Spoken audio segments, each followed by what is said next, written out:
Captain's Log, June 2nd, 2836. After 27 years of war between the Degen Coomers and the Sainthood Slayers, a new hope arises.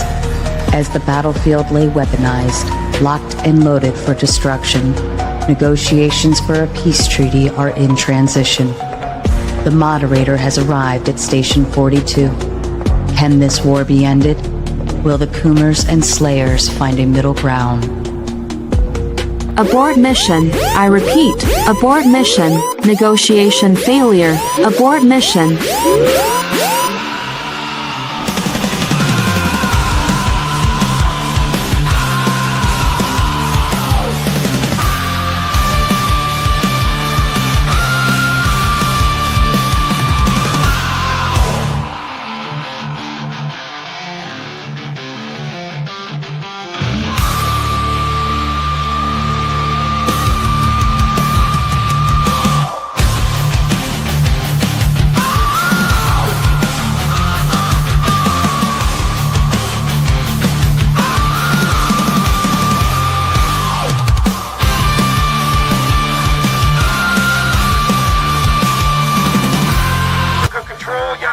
Heavy boobies, 6+, low orbit, over grid 15-2. No joy, Yashinman. Then go to your window and look up their biggest fracking asteroid. Copy, Yashinman. Still blind. Got some kind of system-wide crash in the defense grid. They're on track or something right goddamn now, because we got Boku inbound, and they're not carrying flour. Wait one, Yashinman. We don't have flour.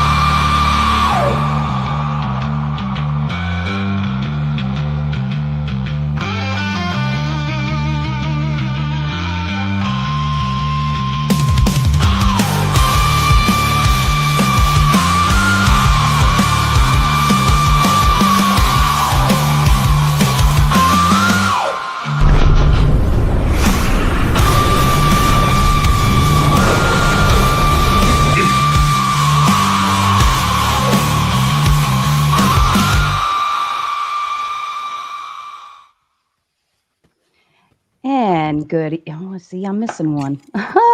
There it goes. I'm just going here. We're going to do this way. My apologies, everyone. It was media tech issue all about crazy backstage. I don't know what's going on, but we're just going to leave it there like that. Okay. I am Sarah the Raging Tomato here, bringing to you live a Moderator Monday. Don't be confused. It is Thursday night, but this is just the series.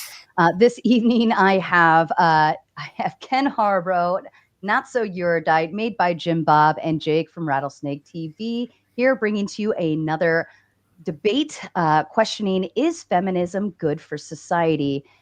Ken, why don't you go ahead and kick it off with your opening statement? Sure. Thanks, Sarah. Good to be here. Looking forward to a spirited conversation. As Sarah mentioned, I'm Ken Harbaugh, former Navy pilot and a combat recon mission commander. Since leaving the Navy, I've led a disaster relief organization, deployed to disaster and conflict zones around the world, most recently Ukraine, where I'm headed back in a few weeks. And in every one of those situations, from flying missions off of North Korea to being at the front in Ukraine, I have worked alongside women who I would trust my life with, who I did trust my life with. And my friends on the opposing side arguing against feminism are probably going to try to convince you that feminism is about lowering standards, among other things. It's not. Trust me, at times my life depended on those standards being upheld, and they were. Feminism is about giving a society the chance to achieve its full promise by unleashing the potential of everyone, men and women alike. Feminism is about opportunities. I guarantee you that the other thing the opposing side is going to do is cherry pick outlier data points. They'll do this to argue that the goal of feminism is to erase distinctions. And they'll try to convince you that a handful of ridiculous examples describe feminism writ large. It's an old debating trick, and it's not going to work, because feminism is about creating opportunities for the best contributions to be made to society. And that makes us better. It makes us stronger across every conceivable metric: economic growth, innovation, medical advancements. this approach towards fairness has made life better. And I could cite study after study from the OECD to the World Bank to McKinsey showing that in every society where feminism prevails, productivity increases, institutions are strengthened, but you don't have to believe the researchers, the experts, just trust your own intuition. Think about societies that do not live up to the promise of feminism. I have been to these places. I have seen firsthand what happens when those who want to tear down and lie about feminism actually win the argument. And believe me, you don't want to live there. I've been to Afghanistan. I've flown missions against Iran. That is where the other side's argument leads. Thanks. Thank you, Ken. Kyla, to you. Yeah, I mean, I think Ken did a pretty fantastic job. He's spitting, as one might say. I mean, my answer is pretty simple. Is feminism good for society? Yes. I think it's important that you separate out feminism from feminists. I think there will be lots of things where we might argue feminism went too far or feminists themselves have erred. And I'm just kind of happy to bite all those bullets. But when you look at like a broad societal brush of what feminism does, if feminism, which operationally I would work off of feminism saying it's a philosophy of empowering women, right? I think feminism is the morally right thing to do. I think it's good for innovation. I think it's good for productivity and the GDP. And I think those things lead to a better flourishing society. So yes, I am for feminism. Thank you. Jim Bob, to you. You're muted, Jim Bob. The question is feminism good for society? To me, that's like asking if mold is good for a house. To answer this question, whether or not feminism is good for society, we should first establish what it actually is. Feminism is the advocacy of women's rights on the basis of equality of the sexes. Without the flowery language, feminism is a movement away from patriarchy. Simply put, the question becomes, is the movement away from patriarchy good for society? I would say no. So what is good for society? Well, let's just keep some basic bullet points here. So my argument is that traditional families are good for society, not only good, but they're necessary, a necessary component for a flourishing society. Law and order, those are not only good for society, but they're necessary for society. Order is not only good, but any society you point to, it has some feature of order and law. Order assumes both hierarchy and force. I want you to remember that throughout the debate here. The third, and perhaps one of the more important bullet points, is duties and obligations. I would argue a society that has duties and obligations is better. It's a better society because they have duties and obligations. Any ordered system with people, there are duties and obligations. If we look at a company, for instance, it's structured with a hierarchy and everyone in the company has a duty and obligation. This is good for the company. The same way this is good for the company, this is good for society. However, feminism has no duties and obligations. What feminism has is a series of grievances and demands of which no collective of women could actualize. So instead, feminism relies wholly on men. Feminism is basically a live action role-playing game. Now let's see if feminism supports any of these things. Again, traditional families, law and order, duties and obligations. Does feminism support traditional families? No. Predominant messaging from feminism, not just feminists, feminism opposes the traditional family structure. It calls single motherhood empowering. It says having children hinders your potential. Its messaging says that killing your offspring in the womb is an act of liberation. Feminism does not produce positive messaging for motherhood. It produces negative messaging for motherhood. Now, the second bullet point, does feminism support order in society? No, feminism assumes in its very definition that men and women are interchangeable. They are not. Its messaging is anti-patriarchy. Feminism argues for equal rights and privileges between men and women while simultaneously relying on a one-sided system of men who protect and enforce those rights and privileges. It's completely one-sided. It's completely patriarchal.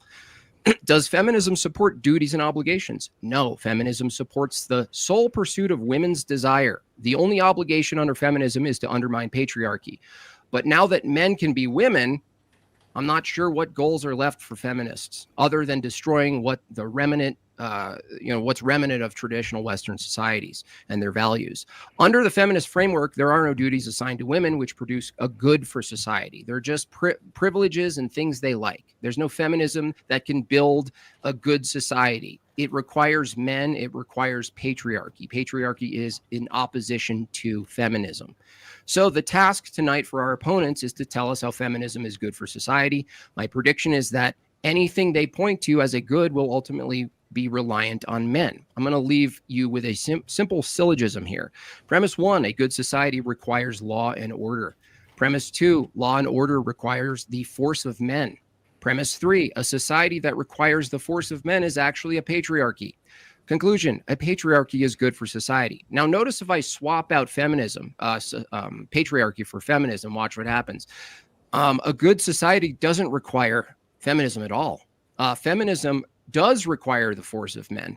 A society that requires the force of men can't be feminist. It just can't be definitionally. So there's nothing good that feminism brings at all without it being a pretend sort of live action role-playing game that relies wholly on men using their force, men's obligation to put their body as a shield, to protect women, to protect families, to protect children.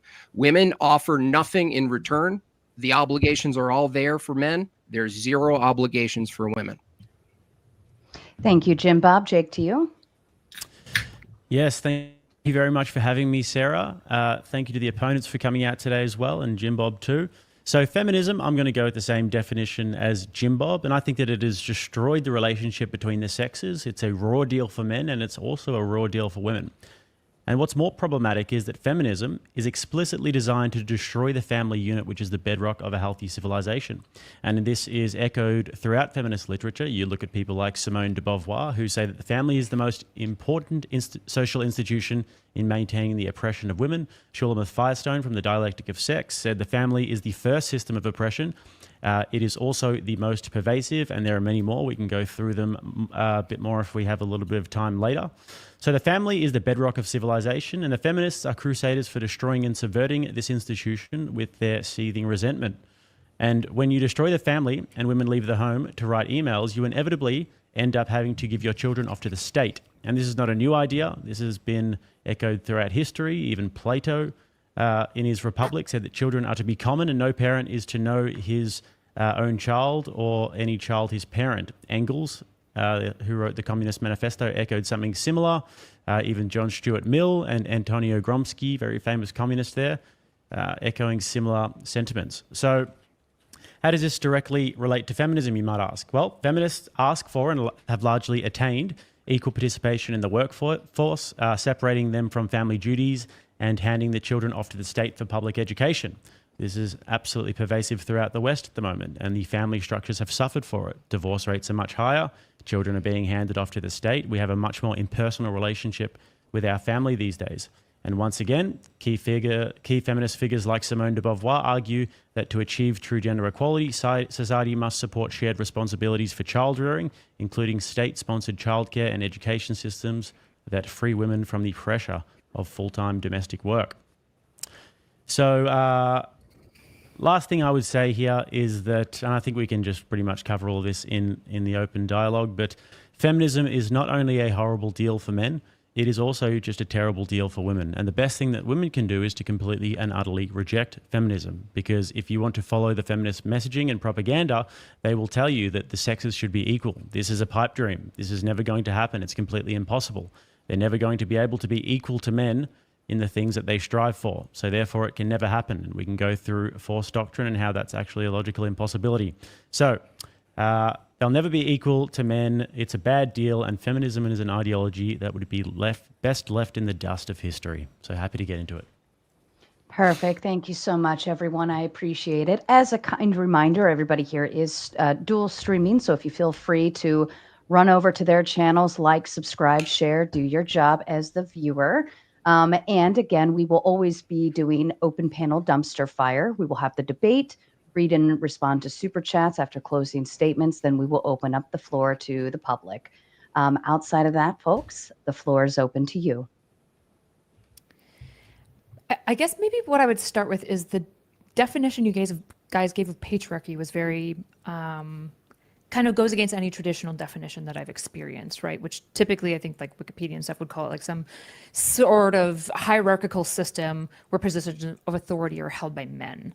But it seems like you guys are actually calling patriarchy the enforcement arm, that the enforcement arm is mostly occupied by men, and therefore that's what a patriarchy is. So do you guys think a patriarchy is where men are soldiers and police officers, or do you think a patriarchy is when men are in positions of power? Well, I would say positions of power are useless without the force application. So whatever you think is a position of power ultimately comes down to force anyway. So men in power, ultimately backing power and enforcing law and rights. They could put women in different positions, but that's an allowance. They don't have to. In fact, at any given time, the collection of men in any given country can completely overturn any of the allowances they give to women at any point in time. Gotcha. So like society, for example, runs on the back of workers, right? If we don't have workers, laborers, janitors, farmers, et cetera, the society wouldn't work. That doesn't mean that society is run by workers though, right? That doesn't mean societies are running the country. No, I would say that's disanalogous. What's productive in this example, you're arguing what's productive. We're arguing how do you even maintain the order in society such that production is even possible. You're skipping to some particular, but we're talking about how do you even have production a possibility without order, law and order. So you just granted yourself law and order so you can have production and work. By the way, your example points to productivity. The point is feminism good for society? Is it better to have productive women or to have women mother the next generation of children? So I'm a bit curious. So say there was a society. Wait, you didn't answer my question though.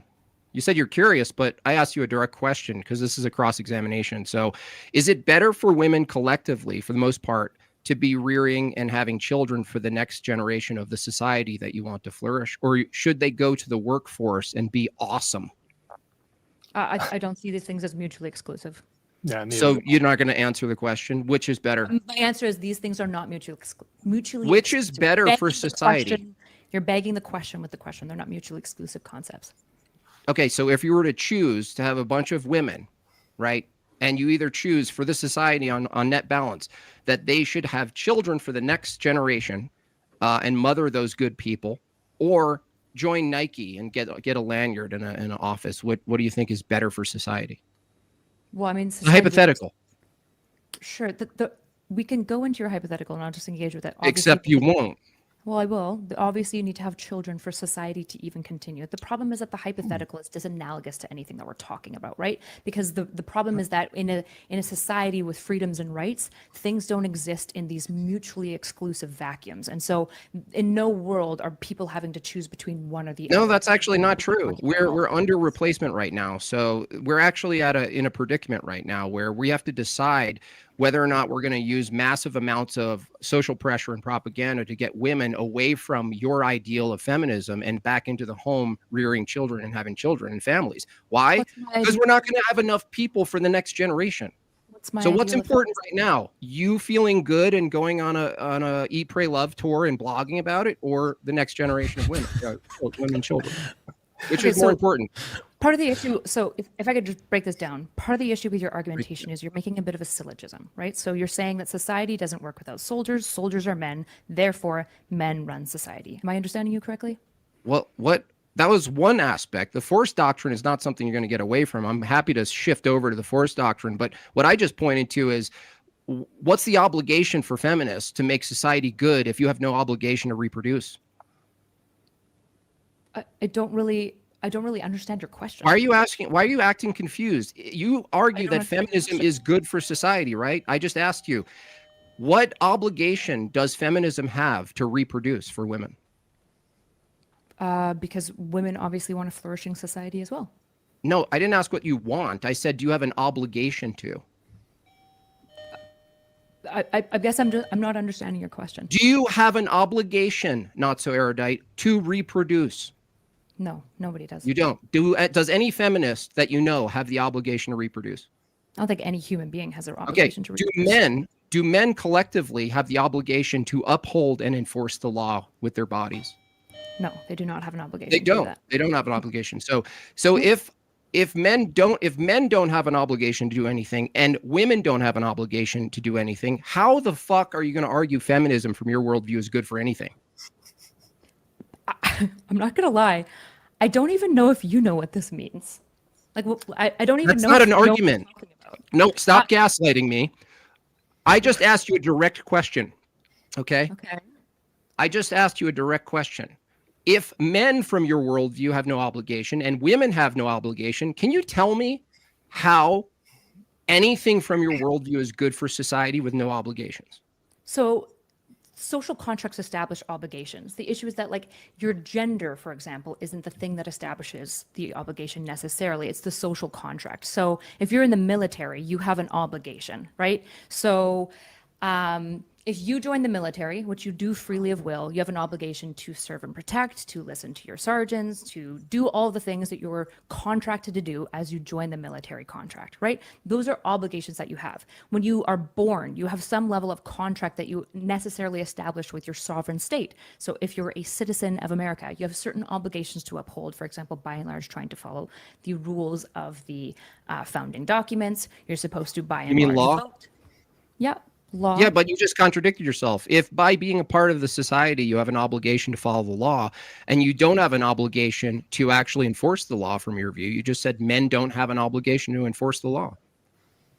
So you have an obligation to follow the law, but you don't have an obligation to enforce it?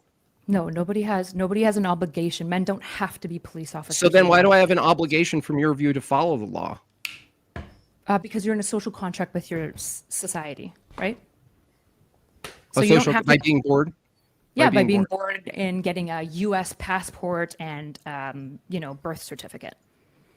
Okay, so from your view, everything's contractual. Well, you're talking about obligations, right? So you're asking me to Okay. establish where obligations are, and social contracts are typically how we establish those obligations. In Okay, so how is feminism good for whatever you're calling good right now, which is a set of what, just like arbitrary contracts between individuals? Is that it? Is that your vision of society? Well, the thing that I love most about a democratic society, for example, is freedom of choice, right? So I think one thing that feminism does really well is it increases the agency by which women have to live, which I think is good. Typically, women will opt to use that agency to enter into obligatory contracts, such as with their workplace. You mean contracts that are backed by force? Force or civil law. Yeah. Is that force predominantly men? Again, just because a society requires, like, if we had slaves that were all of our police force, we wouldn't say that slaves are running the country. That's not what I asked you. I said, is the force application in a society that has laws and contracts that can be policed and enforced, is it wholly dependent on mostly men to enforce those? In other words, if you swapped out all the men in the enforcement arm with women, do you think a pure collection of women could enforce flawed contracts and reach contracts between men? Jim Bob, have you ever been to? I just asked a question. Hold on. No, don't ask me a question right now. You can answer the question. It was a question. It was a question. Don't save her. I know you like saving women, but this is on her unless you want to answer it. What's the question again? Happy to. You didn't even hear the question. So no, because you've been rambling like you live in this theoretical world. Just stop. All right, gentlemen, that's enough. Jim Bob, would you like to ask your question again? And then either Ken or Kyla can give an answer. Is it possible for a collective of women to be the enforcement arm of a society? 100%. 100%. If you go to Israel right now, when's the last time you've been to Israel? Israel, a lot of those women have dicks. Could Jim Bob answer any of my questions yet? I've answered all of them. I want to hear about Israel. I want to hear about Israel. Tell us about Israel. Yeah. It's just go through the airport. Go through Ben Gurion Airport. Sorry, Kyla, go ahead. Tell us your poetry. No, I want to hear about Israel. Go ahead, Kyla. Ask your question.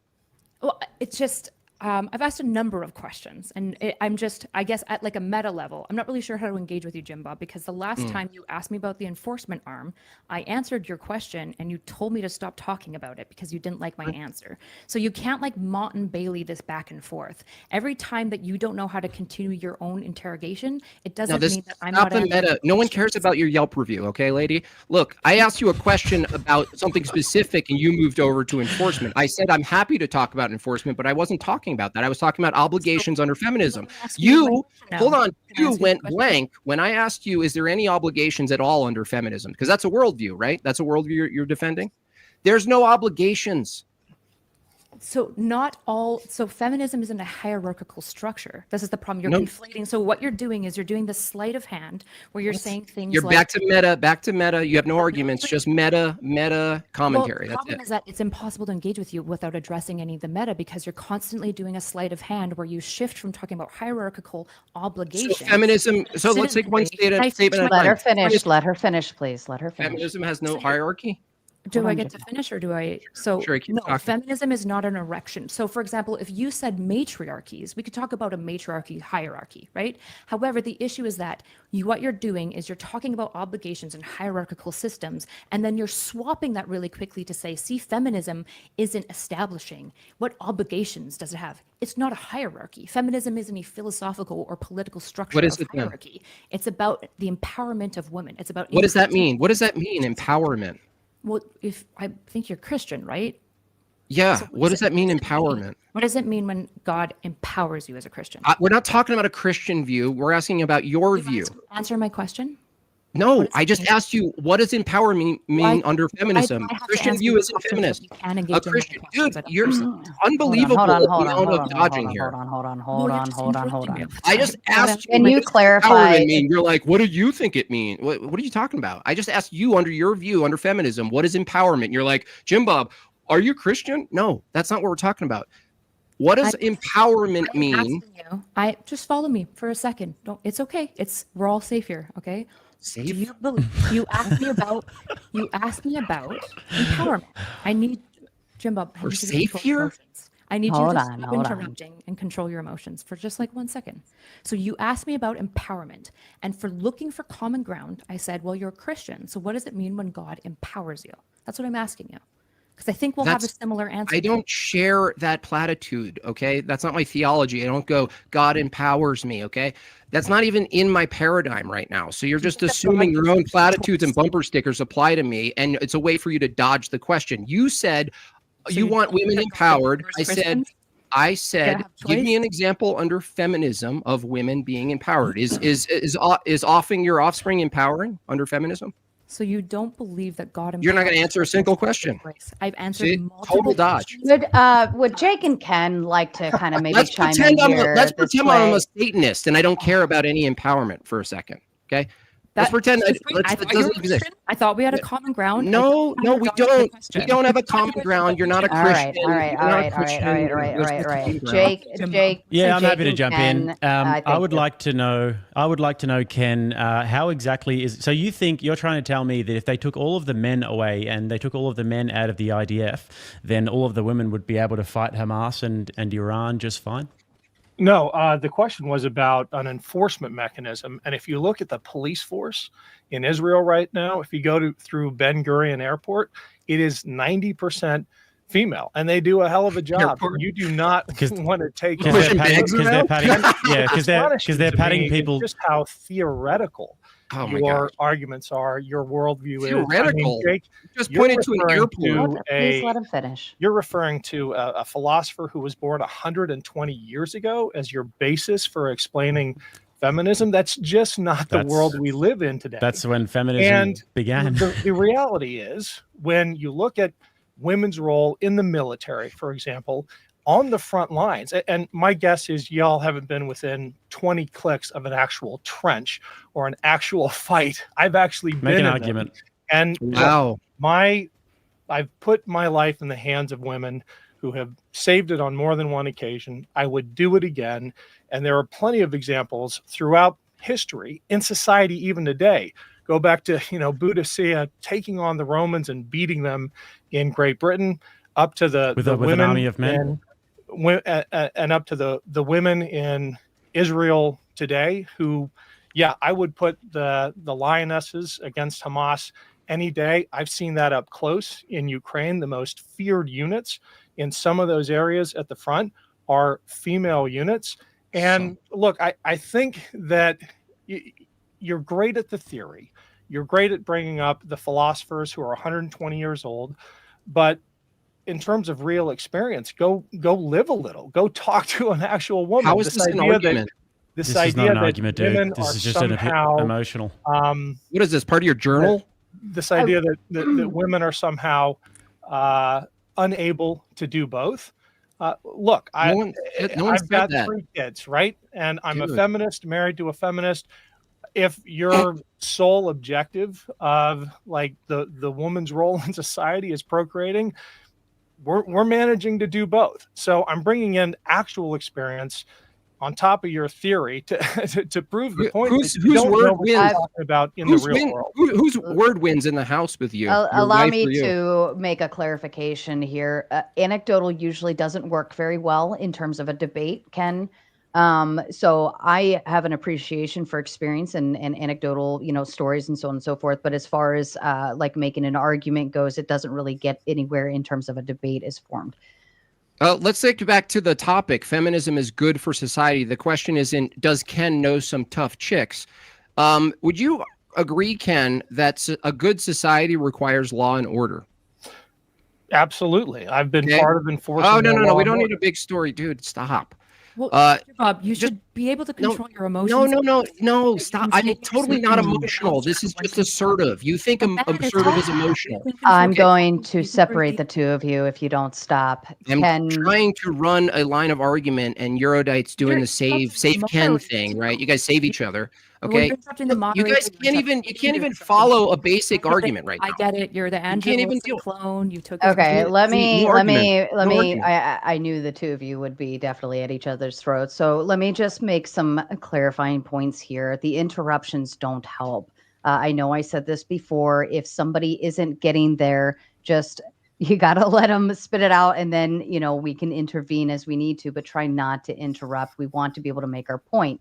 So if you could I will tell him to land the plane. If I need to, I will get there, but the interruptions don't help. I want to continue with the Israel and the airport. So Ken, what exactly is your claim here? You're saying that the women are the enforcement arm of the IDF in Israel? Yeah, my claim is, well, you're conflating the IDF with the airport enforcement, but that's beside the point. My claim is that feminism. So you're talking about the people who pat people down. Sorry, say that. I didn't hear you. So then you're talking about the people who pat you down at the airport and put you through the electrical machines. Well, and stop the terrorists from blowing up planes. Do they? Do they stop them all? Of course. They're diving. So yeah. Okay. What about on the front lines? Because I'm sure over an El Al plane. I mean, I'm sure that you're aware, Ken, that they're currently fighting a war. What kind of an involvement do women have in that war? Pretty significant, especially when it comes to the checkpoints and making sure. I mean, look, I'm not an expert on the IDF. I am an expert on the U.S. military and the role of women in Afghanistan, for example, on the front lines, or in Ukraine right now. I can absolutely speak with a fair amount of authority on that. And look, women have a absolutely vital role to play, and I think the best way to prove. So what is their role, though? Like, what exactly is their role? The best way to prove the point is give you the example of what happens when you don't allow the best in society to fill those roles. You have an army. It's not my question. It's not my question. It's not my question. The best would be men anyway. Again and again. And look, some of the best pilots I flew with. Anecdotal. Dude, this is anecdotal, Ken. This is a really weak argument. Can we stick to the argument that we're talking about? We're talking about Israel right now, and you're saying that your claim before was essentially that if you look around Israel, that the women are the enforcement arm. Was that your claim, or were you just saying that they pat you down at the airport? My claim was that their security, what keeps Israeli travelers safe, is women, and that is a very dangerous environment. Okay, and then who do you think is fighting on the front lines in the current war that they've got at the moment when they're going into Gaza and doing ground invasions in Gaza? Is it men or is it women? It's men and women. Again, I would rather speak to something Equal? I am probably not equal. No, definitely not. Well, we're equal. being charitable 65 here because Israel probably does have the largest amount of women because they have the women get conscripted, but it's mostly in support roles. And if you look at the death toll, there's been 891 deaths of the IDF during this war, and 757 of them have been men. Yeah, men serve in disproportionate numbers, but it is to the strength that's of the Israeli enforcement arm. society. It is to the strength of Israeli society that they are able to pick the best people for those really difficult missions. And feminism allows women to have those opportunities and defend Israeli society. Without it, you get weaker societies like Afghanistan, like Iran. And Well, Israel is an example where they actually get conscripted, but they get conscripted into support roles, right? So if you look at other countries where it's not conscription, these women actually don't even volunteer for the army. It's all men who do it. And you're talking about US. Let's talk about something that you. So in Ukraine, sure. for Let's talk example, about. Okay. Well, let's just talk about something that you're really familiar with. Is through the roof, and What's the death toll? Women volunteering for frontline roles, Ukraine would I've have seen been them rolled over. I've seen them making the TikToks. I've seen it. So what's the death toll in Ukraine, men to women? I don't know. You don't know? Yeah, it's much less than 1%.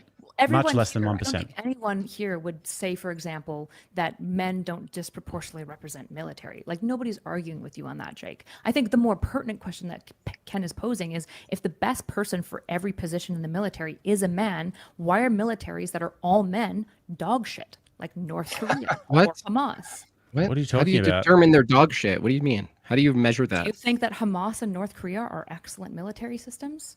How are you measuring? You made the claim. Don't ask me. You're the one who made the claim.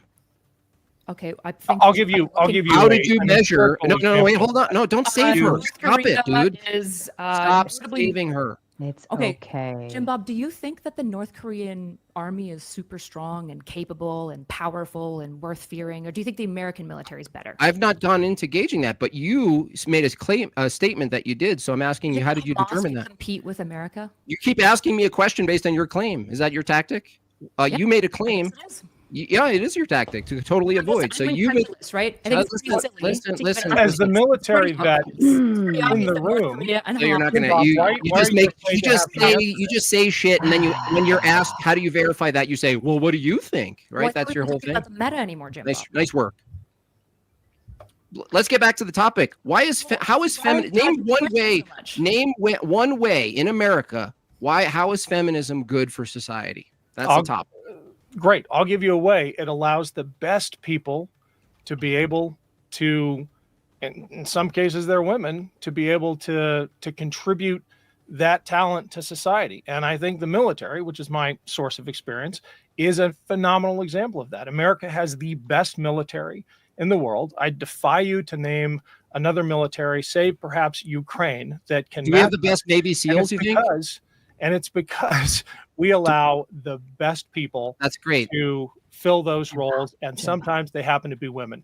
Well, feminism isn't about making sure that there is 50-50 representation. So that whole argument, I don't really. Israel and Ukraine is just a canard. Feminism isn't about 50-50 representation. It's about making sure you afford the opportunity for the best people to fill those roles. And America is a great example of that working incredibly well. Ukraine is a great example of that working incredibly well. How is it good for society? Society we're talking about. It defends society when you have a better military. I guarantee you. Is it better military? Feminism in America has allowed us to build a military Wrap it up, brother. that can, it's unbelievable. Well, he keeps getting interrupted, so it does make it longer, and then I can't say anything because you've already interrupted him 20 times. So I hear you. Interrupting, right? Like if Please, men are supposed to be the calm ones, it's a little insane that the people who are interrupting the least are the two women on the panel. More meta. You're really good at meta.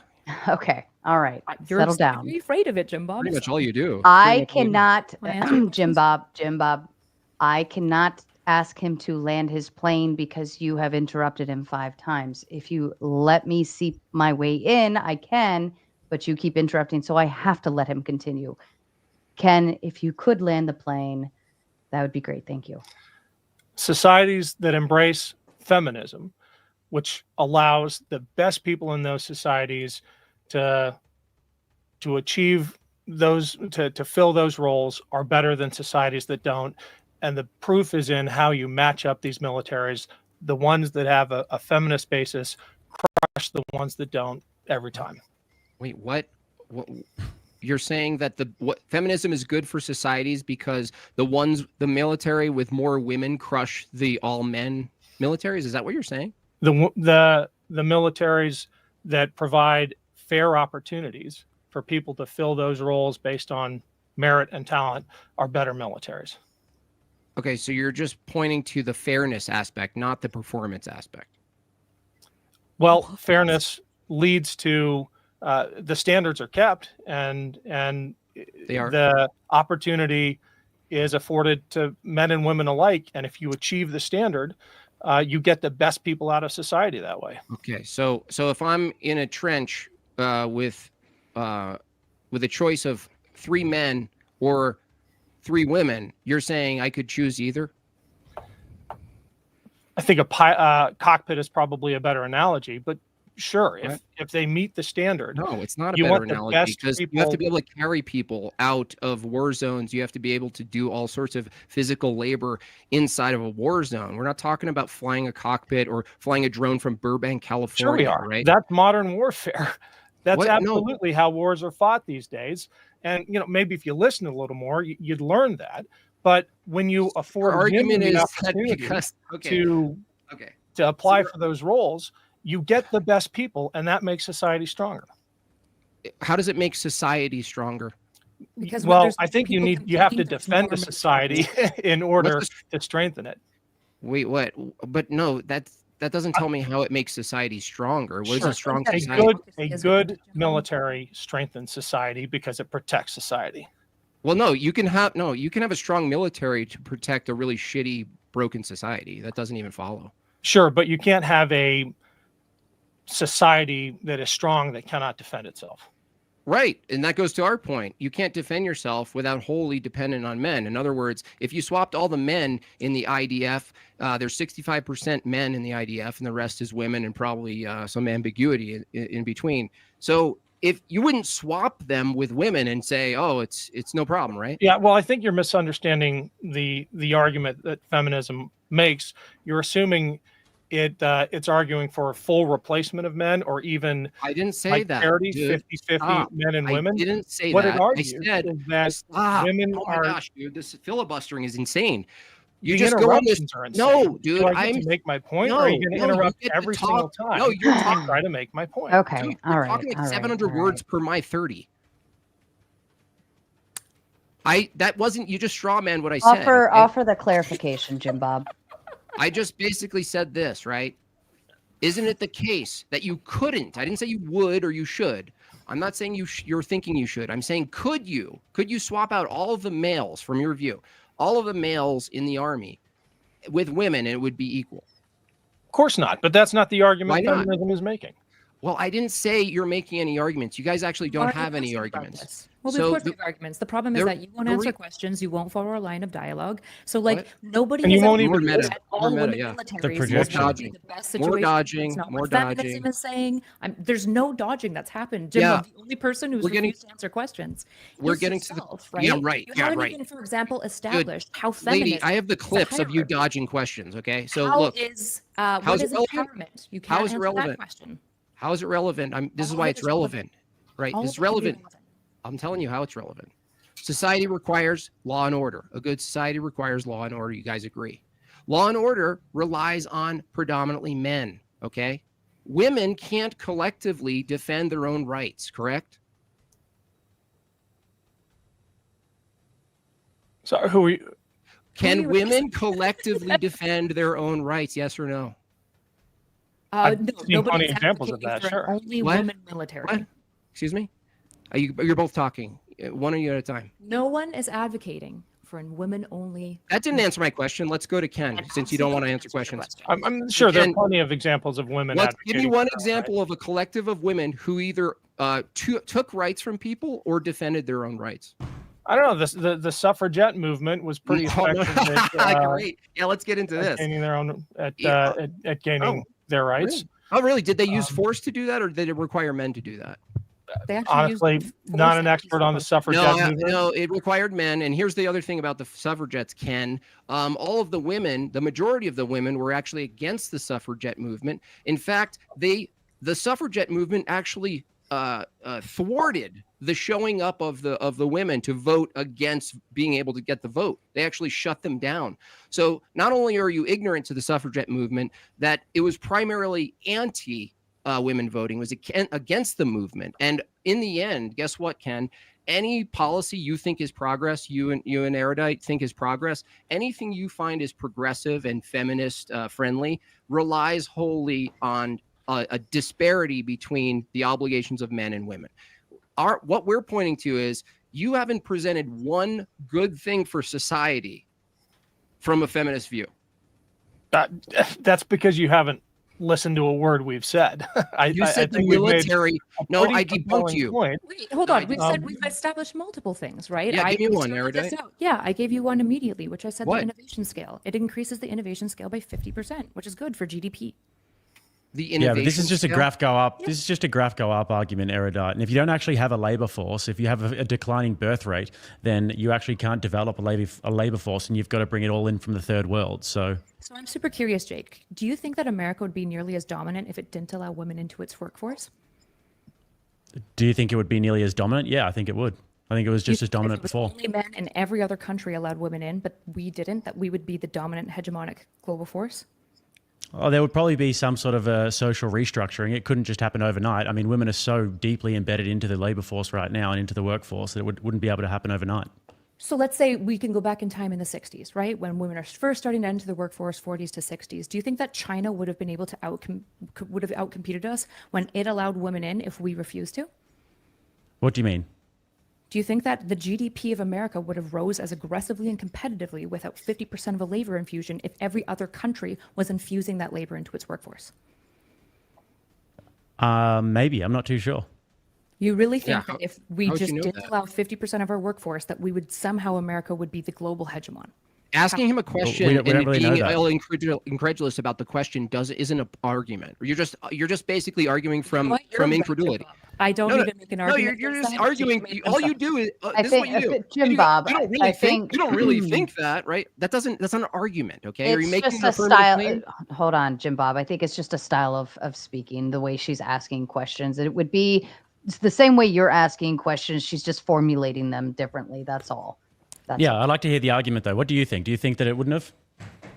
Yeah, I think with not allowing 50% of an increase in global workforce compared to every other country allowing that 50% increase, America would have been decimated. There's no world that we would have competed in any way GDP if we had 50% less of a labor workforce than every other country. That would be really bad. Yeah, I mean, but like you look at it right now, and the birth rate is plummeting to the ground, and you've got to import the entire third world in order to actually sustain your labor market. You see this in Canada, where you're from, Erudite. Sure, that's bad though, right? You and I can both agree that declining birth rates is bad. That has nothing to do with the argument. Exactly. But women entering that the has a lot workforce to do with was good feminism, for though. GDP. Yeah, but This has a lot to do with feminism, though. Sure, so we can go into that separately, but first we have to tackle the GDP question. So do you have any other reason as to why women entering the workforce isn't good for GDP?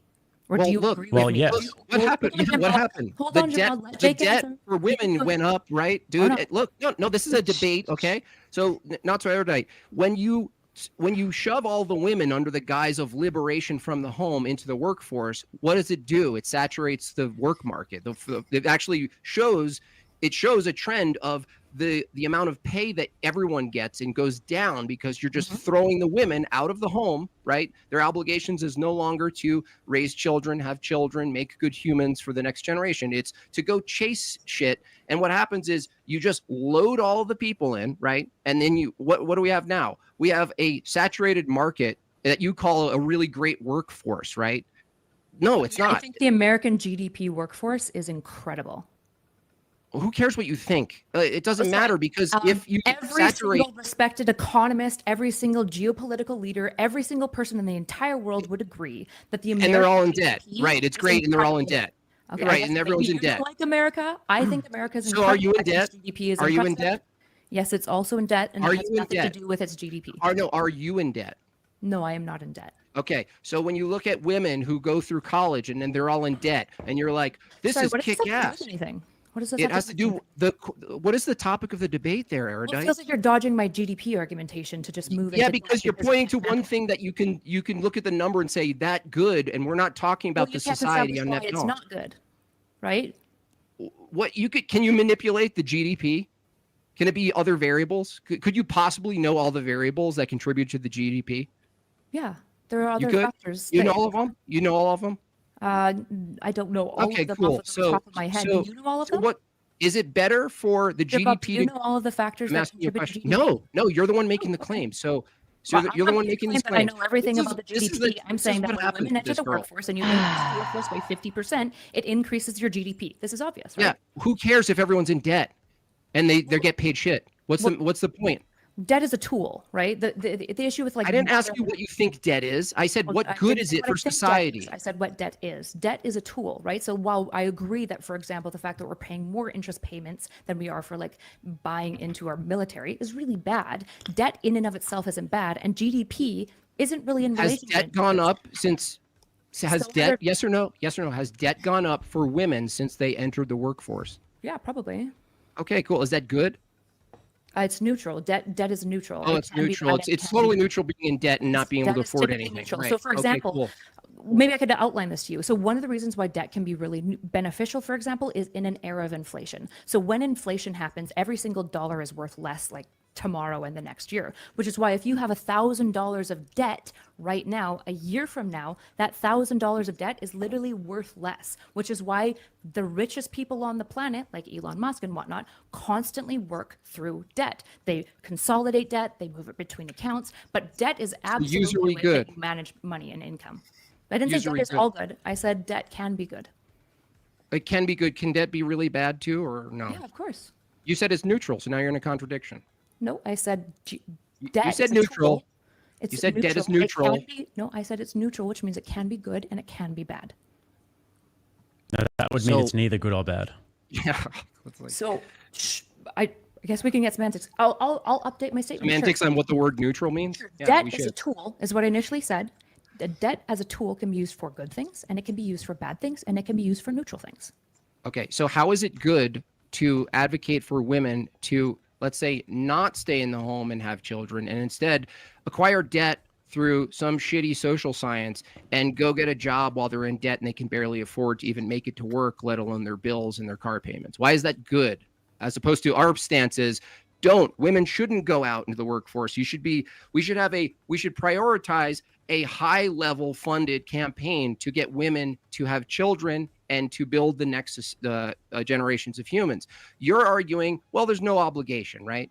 Either way, there's no obligation. We're asking you, why is it good why is feminism good in this particular instance, where I'm arguing, Jake and I are arguing, no, don't advocate for women. Actually advocate against it. The ones who break through, fine. If you want to work that bad, great. But at least advocate for women to stay in the home, get married, have children for the next generation. That's going to be more fruitful than them acquiring debt and earning a badge and a cute card for the company they work for. But you're arguing, are you arguing one or the other in this position? I actually don't even know. Well, it's kind of, well, you probably should know, because I've said it a number of times. I think part of the problem is now you're doing the Mott and Bailey thing again. So now you're saying More feminism meta. is when... Please let her finish other uninterrupted. fallacies. We've done it a number of times, right? It's okay.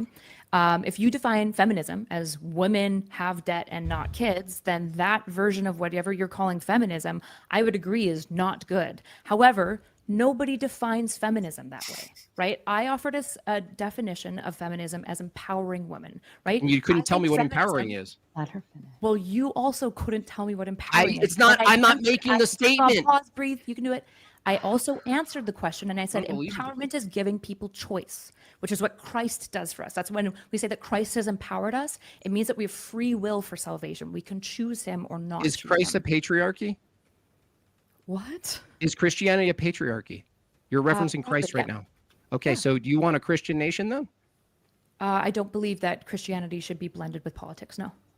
Oh, so you don't think my Christian view should inform my view on, say, abortion? What are you talking about? No, it should absolutely as a voter. Oh, so I that's a just don't think- contradiction. it's not a contradiction. You right? just There's contradicted yourself. It's not a contradiction. I can outline why it's not a contradiction if you'd like. So premise 1, I don't think you should infuse your theology into politics. Also, premise 2, you should have your theology inform your view on politics. Okay, so I know you really like wandering around because you really didn't like the GDP argument. So I will pick us back up because we need to go back to the GDP argument because you claimed that we didn't have any argument for how feminism is good. And I argued that the reason why feminism good is in one standard that it raises GDP by allowing women to enter the workforce, which I think is good for society, right? So we can go back to the whatever. I didn't ask to go back there. You brought up Christianity. Let's stay right with Christianity. You said you argued for and running away from the GDP. I didn't wander. You literally just said Christianity. When I talked about GDP, you switched it all of a sudden to debt. And then when we were talking more about debt, then you switched it to how I couldn't answer about empowerment. And then I outlined how Christianity talks about empowerment. And now we're talking about Christianity. Christianity also talks about patriarchy. About GDP. Do you want to talk about GDP? No, Christianity also talks about patriarchy, but now you're like, well, let's appeal to Christianity. That's the point, right? You just rambled a bunch. Let's pick one or the other. Christianity in terms of empowerment or Christianity in terms of patriarchy, either one. I see that it comes from both sides there, so let's pick one and go. Well, if you're going to GDP, if we want to go back to the actual topic, which is feminism good for society, then contend with my argument that feminism allows women to choose to enter the workforce, which increases our GDP dramatically by having a 50%. And I said, who gives a shit if everyone's in debt and can't afford their bills? Useless. Right. And so then I outlined to you how debt is a tool. Do you have a rebuttal? I don't care if it's a tool. If people can't afford, right? If you flood the market with people getting all after the same jobs, what happens to the payment of that job? Well, initially you're going to have a wage drop, and then has that happened since women have entered the workforce? Yes or no? I believe initially there was a wage drop, and then what happened is that there were so many more workers that small business owners could suddenly afford to buy workers, and so more innovation occurred. This is why when we talk about the innovation scale that Ken was referencing, having more workers allows for more innovation scale. You have more people to pick from. It drives wages down. It allows people to afford workers more effectively, and now you have more industry, and suddenly you have more jobs, and therefore more GDP. This is how workforce entering the labor pool increases GDP. Okay, and that's good for a society that is lacking on children? Well, these are two separate issues, right? No, they're not. They're not two separate issues. They're not two separate issues. Because if you're arguing feminism is good for X and X is good for flourishing, we're asking you long-term positions, right? Because if you're a feminist, which both of you are, you're making a worldview claim about not only now, but the future, right? We're asking you from your worldview, which you're defending tonight, if feminism is good for society, how is it good for future generations if from both of your view, you have no obligation to reproduce? I mean, we can answer this in multiple ways, but GDP is still the answer. There's innovator scale, GDP, production labels. Yeah, but Carla, what do you think is better? Do you think it's better if the marketplace and the workforce is entirely flooded with women? If you take it to either of the maxims, if women are just in the workforce 100%, or if women are 100% making babies, what do you think is better for a long-term thriving society? This is what Jim Bob already asked me. It's a mutual exclusive, improbable reality. Broadly, it's just taking it to its logical maxim. Well, the issue is that feminism is saying that only women should only do work. They should say fourth wave feminism, for example, is very pro-mom. Well, branches of it. And then there's some antinatalists, but I hate the antinatalists. But what do you think the answer to the question is, though? If we had to go in one direction or the other, do you think it's better fluffy notepads and emails, or do you think it's better families and children? I already answered it. I already said, of course, you need families and birth rate to continue. The issue is that you're creating you're creating a false dichotomy. Right? So graph go up. These things, the graph goes up is important when understanding GDP. This doesn't happen. But it's not long term. It's not sustainable. Well, women can enter the workforce and have children, right? But they end up can do, right? Yeah. And if they hand their kids off to the state, sure, they can do. Yeah. But in terms of the long term, this is a rather new experiment that we've run here in terms of the graph go up that you're talking about. Yes, for the short term, you could argue that it does make the GDP go up. But how's that actually good for society in the long term? That's what we want to know. Well, a whole bunch of reasons. Strong GDP is really good for a nation for a number of reasons. First of all, it increases jobs, so everyone has more jobs. It increases global wealth of that country. GDP is also incredibly, incredibly important for soft power negotiations at a geopolitical level. So if you don't have a strong GDP as a country, your trade routes are harder. You're going to get tariffed more. You're going to get into trouble more in trades. And so your soft power negotiation skills with foreign groups, particularly hostile ones, is vastly decreased if you don't have the GDP to compete with them. So here's a false dichotomy, but a hypothetical. Do you think a society that has 0% women in the workforce is better than a society that allows women to be in or out of the workforce? Would it be better if there's no women in the workforce? Yes, in the long It'd be better than what we have yes. today. Yeah. Yeah, well, in the long term, yes, better. So then why is Afghanistan such a shit country? Because Because oh wow, cool red herring. So first of all, you can't There's no you women in can't the just workforce. no, stop. So does Afghanistan are they also informed by a worldview? Yeah, they have a Okay, theocracy. cool. So are we Islam? Are you arguing with Islamicists right now, erudite, or are you just No, I'm this arguing with dishonest? somebody- Are you this dishonest?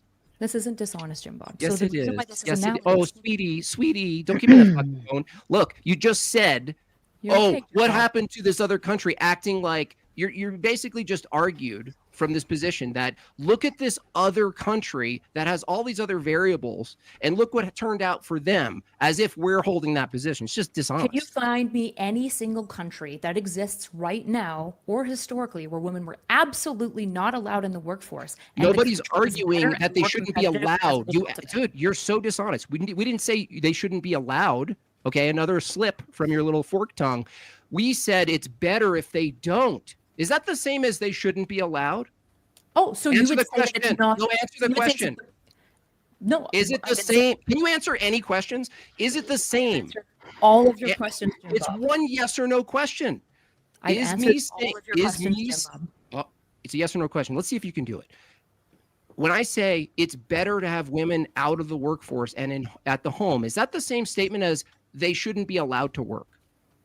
No, it's as Okay, just great. false. So Cool. I hold on. Stop We can lying. back you Stop up. being a Do you want me liar. to walk you through again? I can hold your hand. Wow, up how now. you're a liar? Why Yeah. did I use No, a it's false what you did, erudite, was you asked a hypothetical and then we answered the Liar. hypothetical and then you said, well, that's what you guys must think. When actually it doesn't account for the nuance in our view. That's not what I did. Snake. What I actually did, so Jake, I can outline to what I did. So you guys asked me a false dichotomy where you created two things that were mutually exclusive and wouldn't be allowed to exist together. Where you said women at home or women in the workforce not having children. And I said, well, that's really, these things are not mutually exclusive. And then you said women at home and I didn't say, oh, well, you think that all women should be at home. I didn't do that. You did What I that. did instead is I gave you a question where I made two things that are obviously stupid to pretend that they're mutually exclusive, and then you answered, these things aren't mutually exclusive, which obviously is true, which is what my original answer was to whether they should stay at home or go to work. All right, well, My let me answer- give they you should let me give you the probably re- do what. both as they like. Why are priorities? Okay, let me give you the real suddenly story. I'll give you the real mutually story of what just happened, erudite. We asked a hypothetical and we said, well, if you take it to its maxim, would it be better if women were just staying at home or if women were just flooding the workforce and being wage slaves?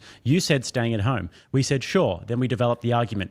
We could have said, okay, well, erudite, you think that women should all just stay at home. Why do you think, where are all women just staying at home? We could have done that. But that's exactly what you did with your hypothetical. You asked us an unrealistic hypothetical and then you claimed that that was our position. That was what you did. So what I did is I took your argument, which is that women shouldn't be in the workforce, and I took it to its maximum, which would be 0% of women in the workforce. And I asked you to give me an example of a country, for example, that is stronger as a result of having 0% of women in the workforce. Before we flooded the women in the workforce, that was a pretty good time in America. Before we thought, oh, feminism, let's just flood society. Let's give women the vote, first of all, like against their will, by the way, predominantly their will. They were like, no, we don't want this. We won't. This is a threat to how we live. This is a threat to our values. No, just trump those people, step over them, and give the women the right to vote, and then vote for all these policies, right, that are actually end up hurting families and women, right, on net balance. Like, they're not good. Like, feminism as a net balance is not good for society. And the only counters you guys gave so far is GDP and I fought along some really brute IDF soldiers, and they're really good at airport luggage. Scale, right? We also said innovation scale, and then greater freedoms and rights leads to flourishing. So one question that I actually Flourishing have, of who? either If of there's you no two, people, dude. was America stronger before or after World War II? Stronger in what sense? This is like lofty The language. GDP, the country, well, in the way that we usually mean it. Was it a global hegemonic country? Before when?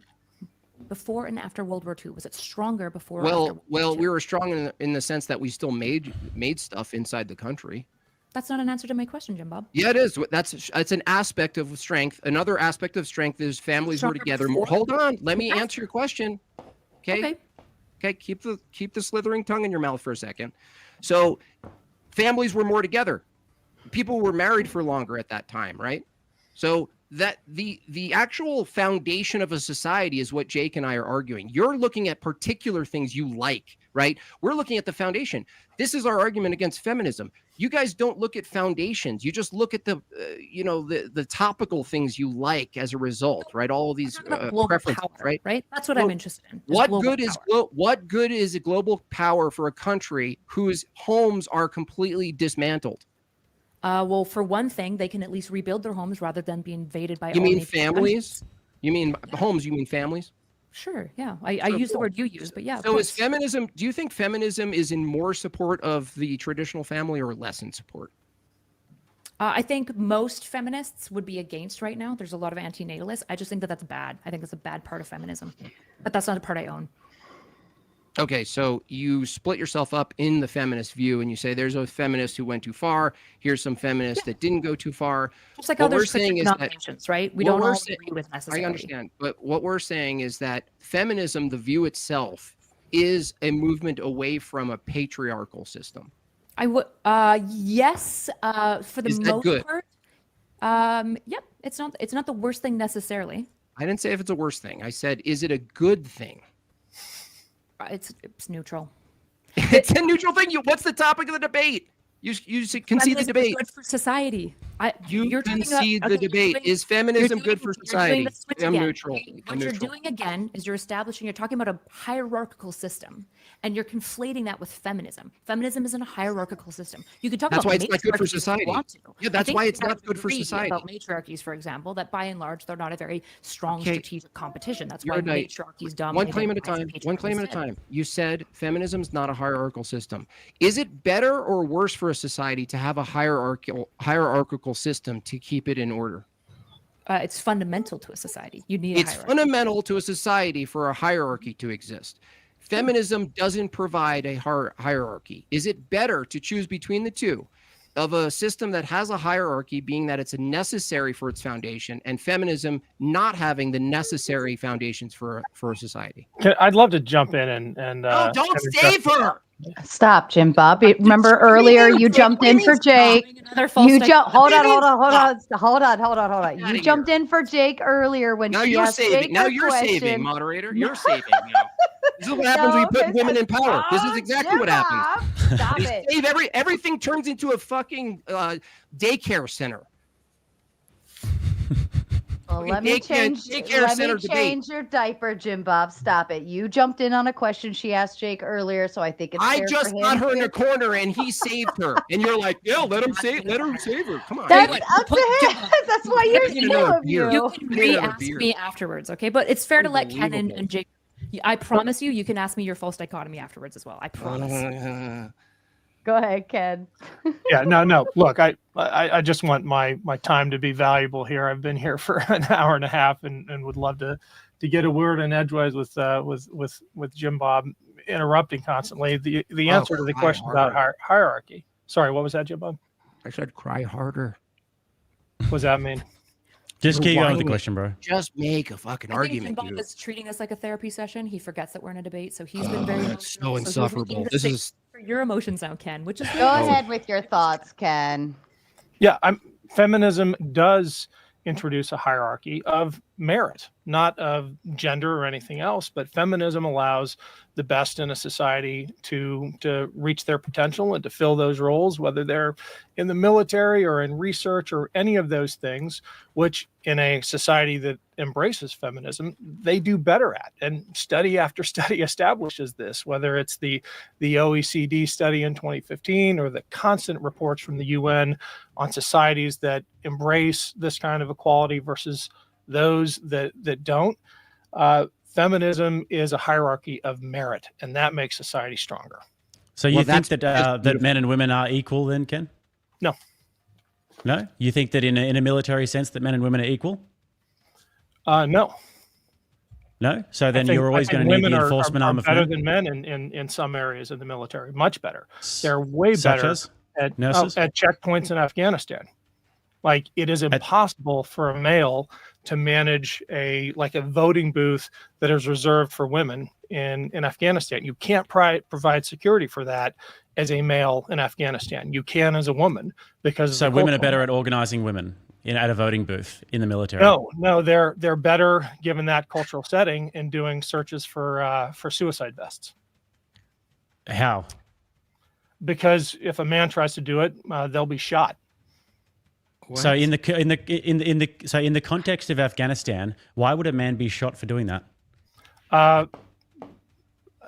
You know the answer, right? It's the cultural mores. Only because the man can't touch a woman. What? That's right. So then, but why would he? Who would shoot him? The Taliban. I mean, do we need to explain? Oh, so you're talking about the Afghani military. Such a boomer. Sorry, what was that? So you're talking about the Afghani? No, you're talking about the Afghani military. Was that a question, Jim Bob? No, I just called you a boomer. Okay. A boomer. So you're talking about the Afghani military. No, I'm talking about the U.S. military. We have plenty of. So the U.S. military are going to shoot each other?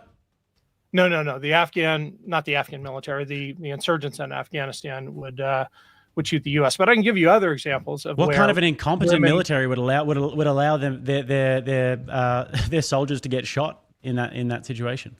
Wouldn't you protect them from that? I don't know. It happens all the time. It doesn't mean the U.S. military is incompetent. So what? You've got some jihadis standing over them, watching the vest being searched. I'm confused. Yeah, it happens all the time. It's called a green on blue. And if you provoke the cultural sensibilities in that area, there are flare-ups, even within supposed friendlies. But there are plenty of other examples of jobs that women are better at, right? I just gave you one of them, but there are plenty of other examples of jobs that women are better at. And what feminism does is it introduces that hierarchy of merit. Just invented that term trying to answer Jim Bob's question, but it's a hierarchy of merit that allows the best people in a society to do those jobs. And sometimes they are women. How does feminism do that? But the hierarchy of merit is always going to require males to enforce this hierarchy. That's a supposition I don't buy into at all. I mean, how many Navy SEALs are women? You'd be surprised at how many women serve alongside Navy SEALs that don't get to be called Navy SEAls. That's not what he asked. Look, you're playing semantics because for all intents and purposes, there are women in the SEAL teams that you've never heard of. Answer the question. I don't know how many Navy SEAls are women. There are women serving in SEAL teams right now. The answer is zero. That's not true. That they couldn't do their mission without those women. That's just because you don't know about it doesn't make it not you don't know about it either. You're just making it up. You're literally making shit up. No, I'm not. Read Ashley's War. Read Ashley's War about a woman who served with the Navy SEAls in Afghanistan. As a Navy SEAL? As a Navy SEAL? Question. Who here served alongside Navy SEals doing everything they did. Can I just doing, why are you playing these words? Right? Can I just say just quickly? The point was that I said that there was a hierarchy and that the male enforcement is required in that hierarchy. You said you don't accept my presupposition. I said how many Navy SEAls are women? The answer is zero. So therefore, that is a merit-based system. That is a merit-based system, and the males are required to do that because the women can't meet the merit-based criteria. women serve with Navy SEALs meeting those criteria. They probably make them For sandwiches. legal reasons, they're not allowed to be called Navy SEAls. So it becomes a word game. Wait, no. You're saying that women actually meet the testing standards that are current for men, Navy SEAls, but they just don't call them that for some cultural reason? Is that what you're saying? That's right. Oh, It's illegal really? for women to be Navy SEAls. That is a legal restriction, not a merit-based restriction. Really? Because they can Yes, pass those really. tests? Have you You served know, the military? I Jim? wish we had a Navy person on this debate to be able to answer this for Yeah, us. anyone would be better than you. Well, he's That at seems least that served in the common. military, right? You're like talking to a vet. So it's Who just cares? to be clear, like I'm just a little surprised by the level of disrespect. That's amazing. You're surprised. That's a cool emotion. That's a great emotion to have. It All has right, nothing Jim to do with an Bob, enough. argument, Sadie. My time. You know, it's my What time. do you as a mean woman. enough? Well, you've had a lot of literally emotions. Bob. literally doing emotional, like, this is what Red. women do. That's all you got is like, I'm going to tone police and I'm going to be really surprised about And stuff. then throw your and questions on I can't GDP. believe you threw your Legos. Like, this is Explain like, what debt be a does. mom. Go be a mom. You could be better Explain used. how empowerment works. Yep. You're better used as a mom. Jake, So- did you have another? Have either of you guys served in the military? Or is it just Ken? No, but it's collectively men. It doesn't matter. That's not But you even did relevant serve to our in the argument. military. Well, the Yeah, military it's just not even. has It's to just be not a collectively good men. point. Well, I'm just establishing that fact. That it's Yeah, I mean, it's just not a good collectively point men. though. It's like me arguing. It's like me Yes. arguing with an American. It's like me arguing with an American about politics, and then them saying to me, "Well, are you American? Are you American? Do you live in America?" Yeah, it's just And it doesn't fallacious matter and because dumb. we can just look at the facts. It's just not a good I argument. guess the larger point, Jake, is that you're claiming to be an expert on something and dismissing When the did I actual claim that? expert in the room. What? You're just a liar. When did he When claim did to I? be an When did I expert? claim that? Well, you're asserting these things about the Navy SEAls as if they're When did he true, claim and to then be when an you're expert? faced with actual facts, you move right on and pretend that that that you I know haven't what you're heard the talking facts. about. Maybe I missed that part. Maybe I missed the facts I heard part. the anecdotal stories about women moving bags at the airport, but we didn't hear any actual arguments from you guys. Jim Bob. Never super claimed to curious, be an expert. Have you been a police officer before? No, I haven't. Oh, so how come How's that men relevant, have sweetie? obligations Hey, to sweetie, men? how's that relevant to your Oh, argument I'm that just curious- feminism is I'm good for just society? curious- Well, I'm curious what your reasons would be for not meeting that obligation. Could you tie this into why feminism is good for society, sweetie? Well, we can go back if you want to talk about GDP again, but I know that that one's a really spooky topic. No. Just in general, how is your questioning of whether or not I've ever been a police officer relevant to your affirmative shocked that that- no, I'm just shocked you have to dither on it. I figured I would get a What? straight answer really you clearly. You mean? were big about obligations. why and would men's I be a obligations. why would that be relevant? Why would lots of the stuff that you've brought up be relevant? Why But would lots I of was stuff curious. be relevant to me not answering the I question why thought it's you could answer relevant? questions. You know, you've been dogging on me. No, for I'm not not a answering police questions. You officer, can nor answer did I ever set myself on the path. How is it relevant now? I'm just wondering why you haven't fulfilled your obligations as a man to being a police No one officer said the or a obligation is military become a police officer, silly. or military. You've got to be the arm of enforcement, right? No one That's argued your that you obligation. have an obligation to join the military. Oh, so men don't have an obligation to join the military. No, the men as a collective, not as individuals. As a collective, it's required that men, if they want an ordered society, there has to be an obligation for men to fulfill their obligations as the arm of force. Otherwise, you don't, hold on. Otherwise, you don't have an ordered society. Now, feminism doesn't have any obligations. So other men have the obligation, but you don't have the obligation. The ones who And they do that as well. I haven't look here. I'll demonstrate this. I respect our Not to vets, erudite. police officers. I Look, think it's great. look, I'm just curious why Jim Bob I'm- isn't fulfilling his I have obligation. an obligation to conceal carry. You have an obligation to conceal carry. Yes. Why? Where does From that my obligation come from? From my work, from my view, I have an obligation to protect myself and my family. And my house is a mini state. And this is a great point, actually. I'm glad you asked it, because from a feminist view, you guys have no obligation of what the home is or isn't, right? From my view, my home is actually an extension of what I'm arguing for the state, which is a patriarchal system. So even if I'm not a cop, even if I'm not a priest, I'm a priest of my home and I'm a cop of my home. The home is a patriarchal system. From your view, and Ken here, who knows, he probably votes with his wife who's gonna get the say every week, every other week, who gets the man pants, right? From our view, it's more effective for the men to lead both in and outside of the home. So when you ask, not so erudite, are you a police officer? I'm a police officer of my home. Are you a priest? I'm a priest of my home. Are And you the a way leader? that women are I'm a made leader seals of my home. I get You you. have no leadership. you and Ken have zero obligations for any sort of ordered system to be patriarchal, yet you rely wholly on patriarchal systems to We have argue all your sorts of little obligations that we silly establish. We talked positions. about the social contract. So I guess the reason why I'm bringing this up is if men are not obligated to join the military, as you yourself said, but Red some herring. men do, then men are not the enforcement arm. Soldiers That's and not even, police that doesn't officers even are. follow. What's wrong with your brain? You shouldn't even get a vote. Say You it just again. said because all men don't join the military, there's no, that means that the military isn't predominantly men. That's actually That's false. not what I said. That's not Yeah, what it I said. is. Say it again. Okay. See if you can do it men are again. not obligated, I wrote it down just for you. If men are not obligated to join the military, but some men do, then men are not the enforcement arm. Soldiers are. That doesn't and police follow. officers are. No, Of course. if there course. if there is an enforcement arm at all, that's useful and effective, it's predominantly men, and you can't give me any sort of counter to that.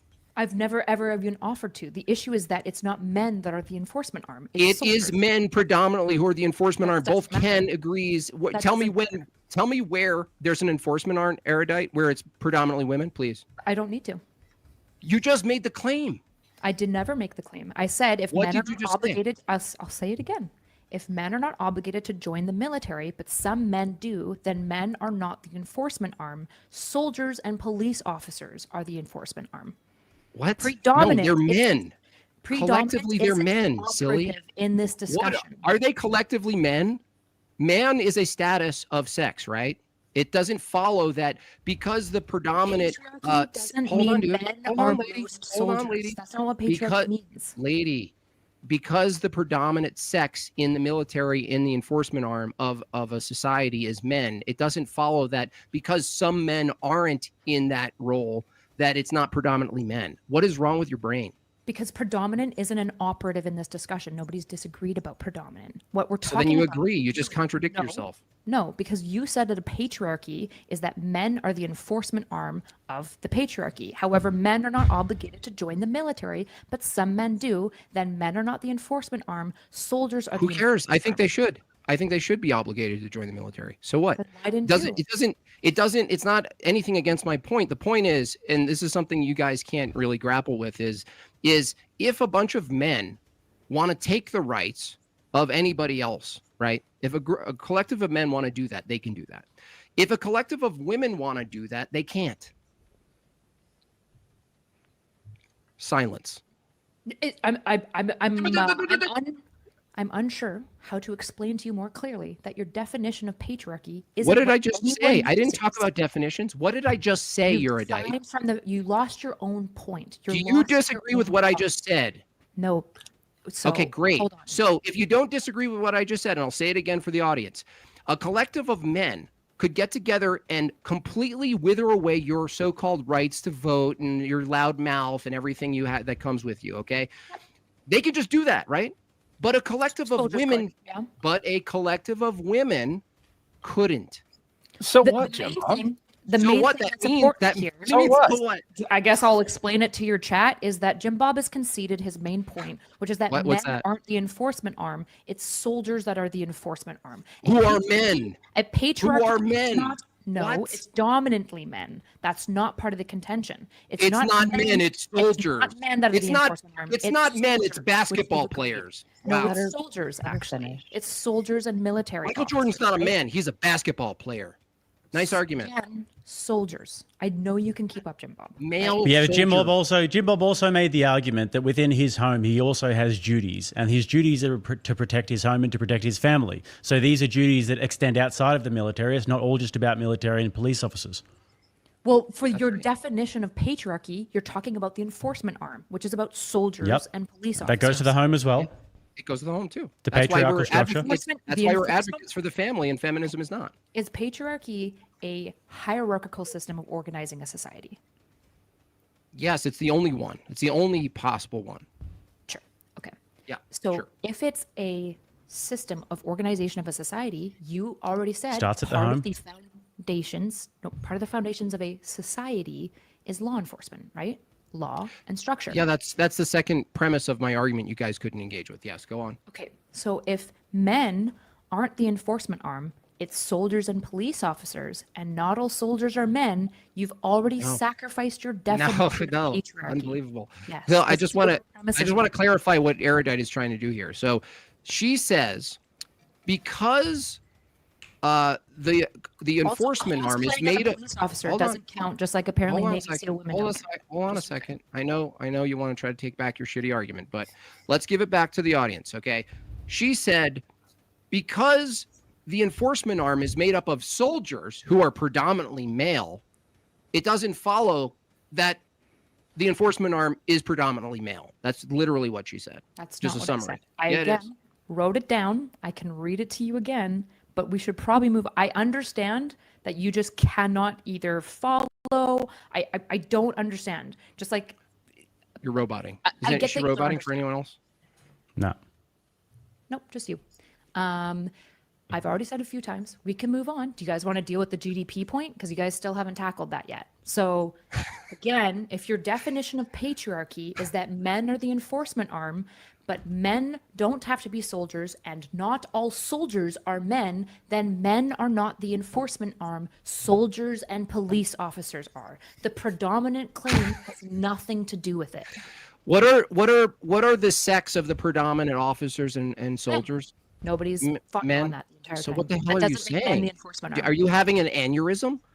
I guess I don't know what to tell you other than maybe if you go back to your Andrew Wilson Debate University, they can walk you through how premises work. Yeah, you got nothing. More ad hom. That's it. All you said is they're not men. They're people in uniforms.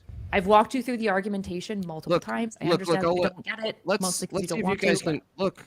I agree with a couple of your premises here. A good society requires law and order. Law and order requires the enforcement of men, or what you call soldiers or police officers, right? It's the uniforms that make it, not the men, not the brute force, right? It's not the actual muscle and bone thickness and aggression of men. It's just the uniform, right? Okay. Premise 3, a society that requires the force of men is patriarchal because ultimately the patriarchy, the collection of men, Erudite and Ken, could at any moment, tell me if you disagree with this, at any moment a collection of men in a society can take over and remove your so-called rights. Yes or no?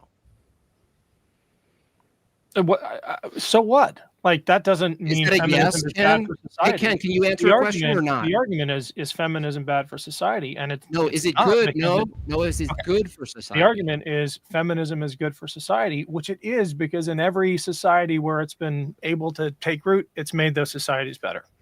That's just an assertion. Why don't you just assert your opening statement again without arguing it? No. I've cited the OECD studies, the McKinsey studies. Innovation increases, GDP increases across every metric. Society does better economically in terms of security, innovation, when feminism is allowed to take root. And then you guys get to pick and choose what types of feminist messaging you don't assign yourself to, right? Ambiguity. Yeah, I get to define feminism. Yeah, you get to just say, well, that feminist isn't real feminism. Like, but the point is, redefining patriarchy to just be your own thing. No, patriarchy is a system of a top-down system that at the top there are men, and that's exactly the society you live in. Right, but you've also redefined it as men are the enforcement arm, which is that's included in a patriarchy. Otherwise, what are you talking about? No, because there's lots of patriarchies, for example, that might just have exclusively slaves, men, women, children. That would require force of men, dummy. How do you hold slaves without the force of men, Erudite? You can withhold their food. You control their mobility. With force? What? With force or just with words? With force eventually, but you can also do it by withholding. Yeah, cool. Thanks for proving my point. Next structures. Try again. I don't actually think this argument is nearly as strong as you feel that it is. I understand that I don't care about your feelings. I don't care about your thoughts. You just got roasted. Move on to the next argument. I'm talking about your feelings, Jim Bob. So can you keep slaves without force? No, of course not. Okay, cool. So that's a point in my direction. Would you like to move on to the next argument, Eurida? Sure. Do you want to engage with GDP now? No. Who cares about the GDP if there's no humans? Why care about the GDP if feminism doesn't have an obligation to reproduce? Again, we're going back. I don't know. It's GDP good. GDP good sounds good. You're going to be okay. If we go back to the obligation argument, you've already established that there are lots of things that men and women are not obligated to. Men are not obligated to be police officers or soldiers. Women are not obligated to reproduce. This has nothing to do with feminism and everything to do with, no, it has everything to do with a liberal democracy. We don't obligate people to do multiple things, including— Can a liberal democracy outlaw women voting? Yeah, it could be voted for. Is there an obligation to not outlaw women voting from a feminist view? It would be opposed to a feminist view. I wouldn't say something. Yeah, but there's no obligation. It could if you're really arguing for democracy, couldn't it be the case that we just vote out your power to vote? Yes, you could vote out our power Cool. to vote. So is that what's better for society, to have a system that you can vote out your power?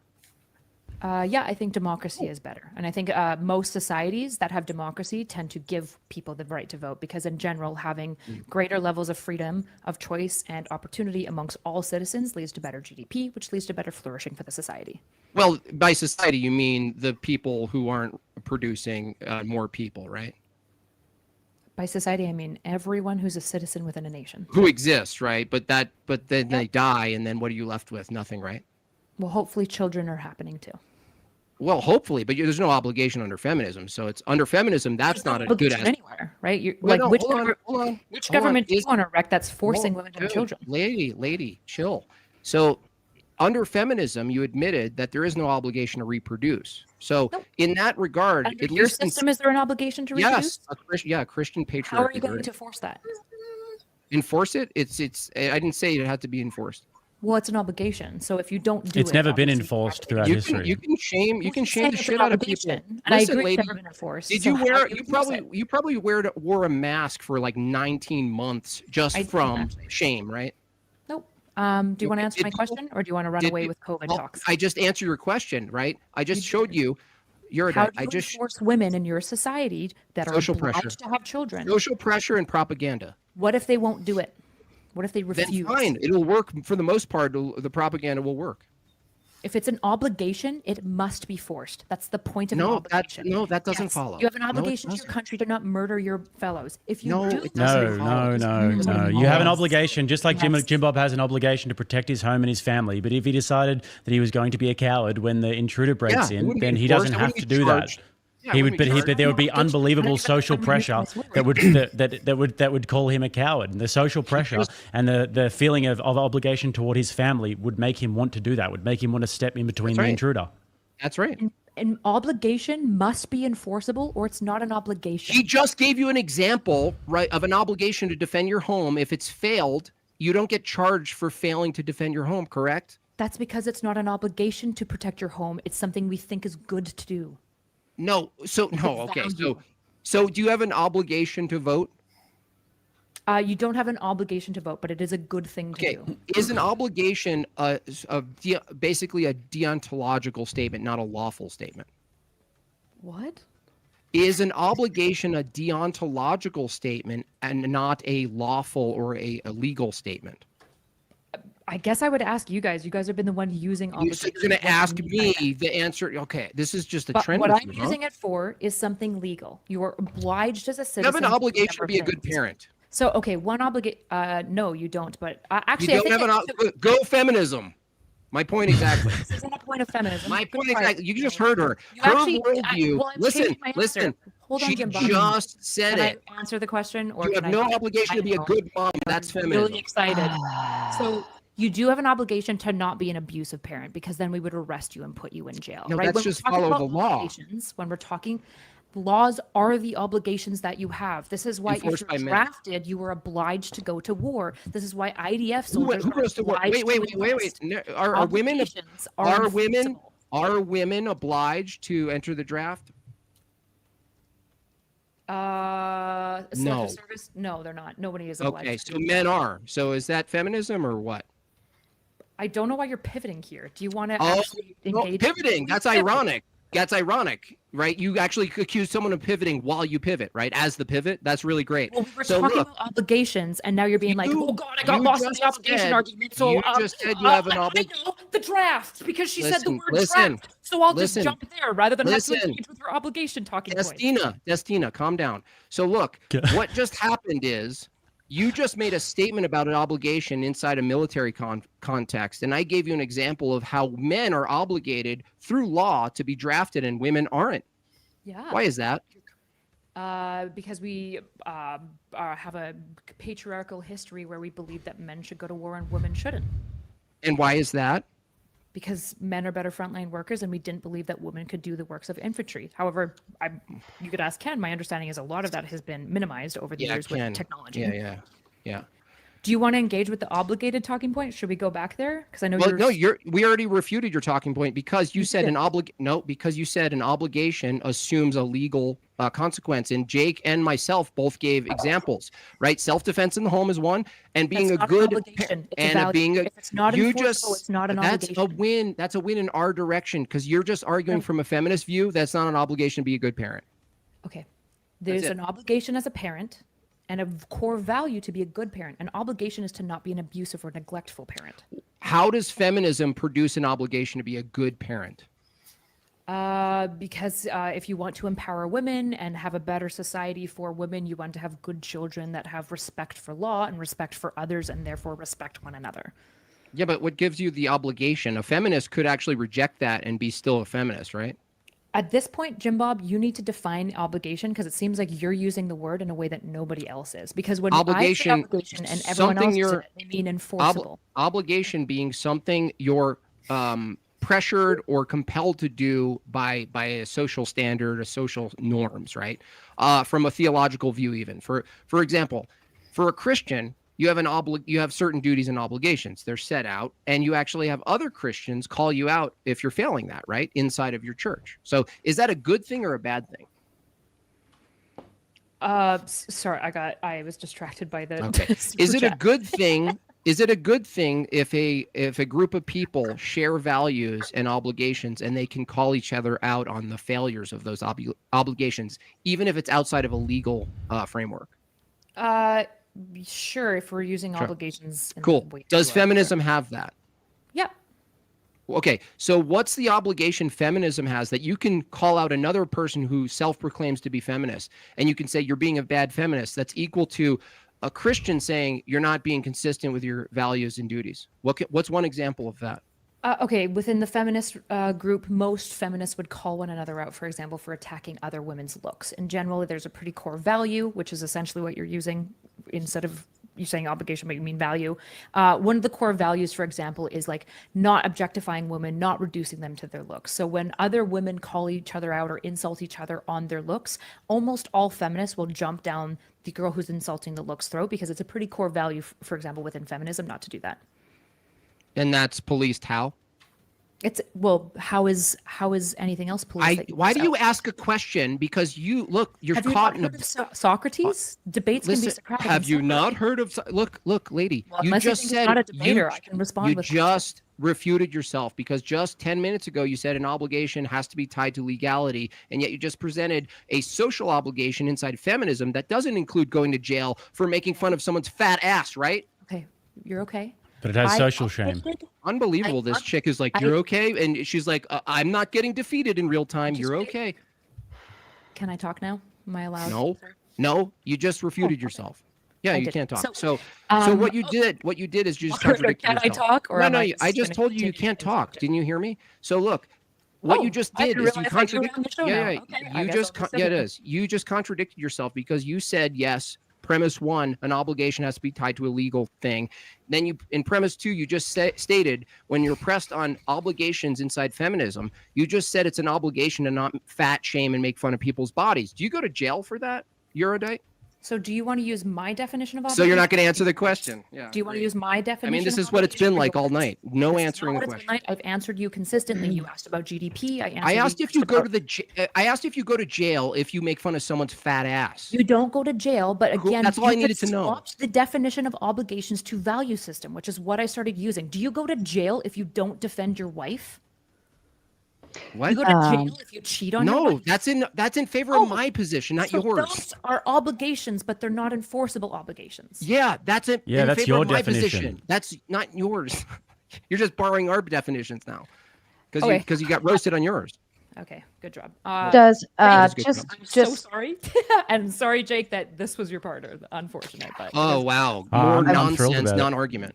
oh no, she's being I mean now. Uh-oh. That's not mean. You can't. I You don't have the wanted capability of being mean. You have to be to logical to be mean. I wanted to ask if Jake and Ken wanted to jump in here since the time, between. Yeah, I think that it's an interest. I'm actually really enjoying the back and forth, to be honest. But what we're saying is that feminism is not good for society because feminism has no obligations for women as to what is going to make society healthy. What Jim Bob is talking about here is the obligations that men do have in society, and one of those obligations is to be the enforcement arm of society. So being in the military and being the police and being the protectors in their family, for example. And this is actually something that by and large men do. And with feminism and the introduction of feminism, women are actually doing what the feminists say they should do, which is have no obligations to rear children. And this is why we have a falling birth rate. So this is just a W for our position that feminism doesn't have any obligations or duties in society. And that's why it's destructive and corrosive.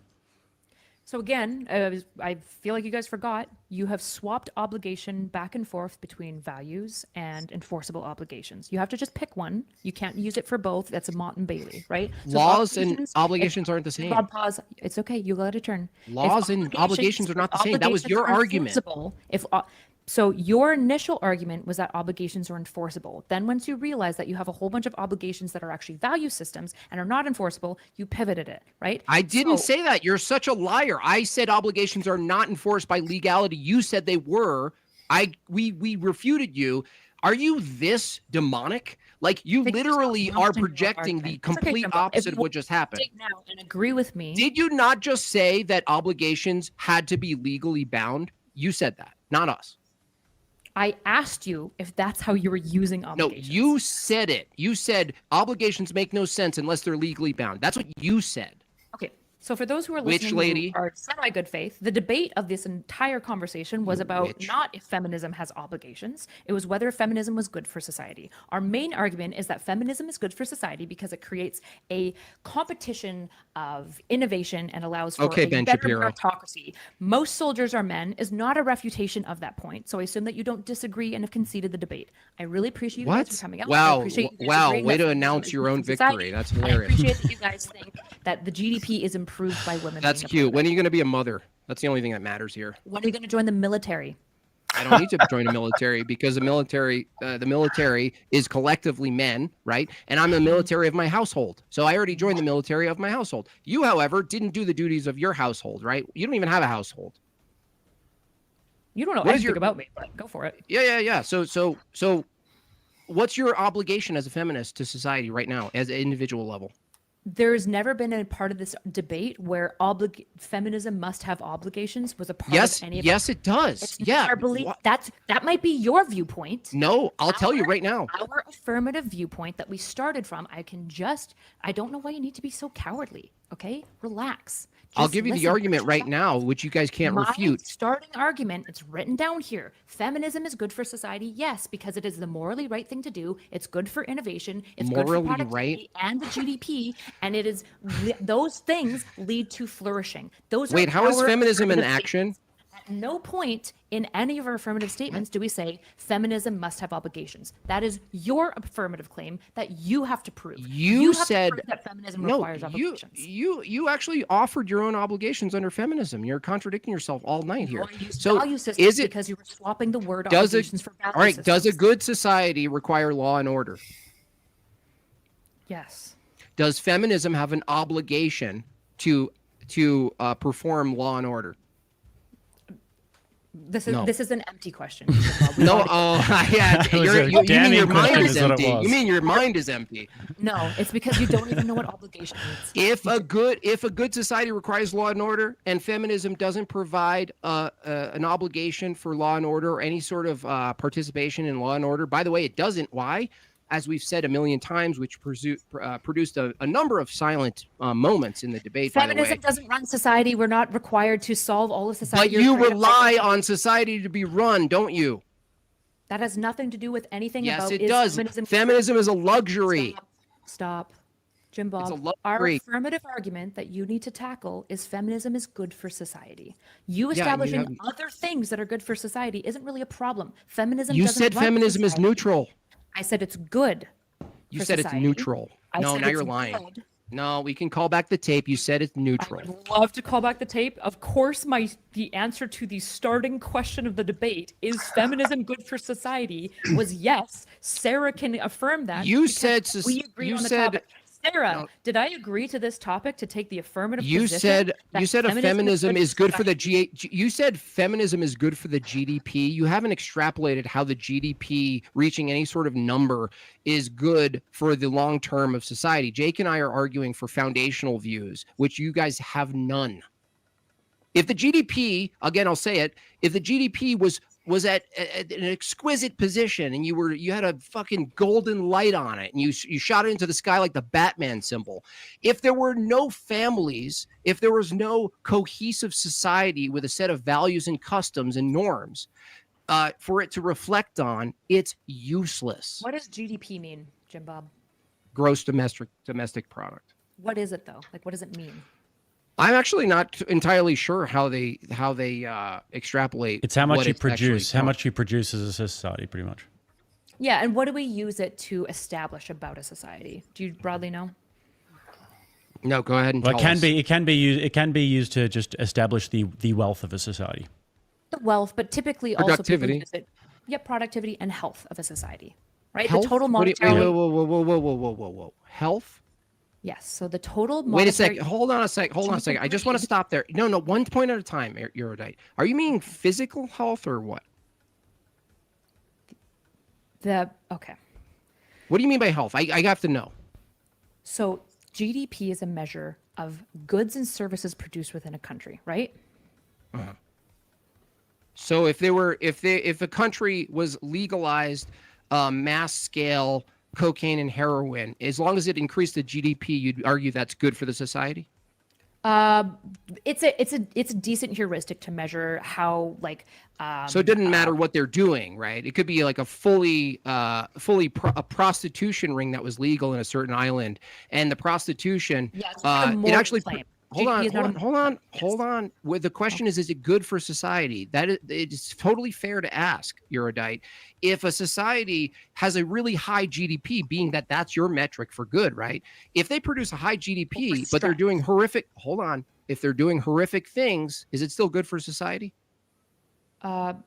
Yeah, I would argue that. Yeah. Sex trafficking and all the rest, right? Feminism, Yeah, that folks. would be if there was a world where there was a country that had a sex trafficking ring market and it had high GDP, I would agree That's good with for you that society. Well, I mean, you moral kind of you do have this in a way, though, Erudite, Amazing. because China has one of the highest GDP. China has the second highest GDP in the world, and China is not a place that you would want to live, I'm assuming. I agree, but I never said that GDP equals morality. I said that it is about country strength and it's good is- So for GDP society. doesn't equal good. GDP doesn't equal moral good. It equals strength. So you're not making a meta-ethical position of what's good for society. You're just saying what's pragmatic. Is that what it is? We're just finding this out now? Yeah, we're talking about what is good for society, and typically when we're talking about that, we're talking about what benefits the Benefits nations. based on their arbitrary goals? For example, if you are a country with low GDP and you're forced up against China, they're going to stomp you, which means their bad moral system might get all over your stuff. So if you're a country But they're that you good. broadly like your moral system, you want to have a strong GDP to help compete. So what's more important, the moral system of the society or the GDP from a feminist view? From a feminist view?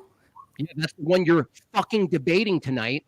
Sure, being able to defend yourself is good. Yes. I didn't say about defending yourself. I said what's GDP allows for. If you have a unbelievable, dude. stronger GDP, you can Unbelievable. This defend is like a yourself better. real life Okay. witch we have here. So the question was, what's more important? You're a duh. The high GDP or the morality of the people?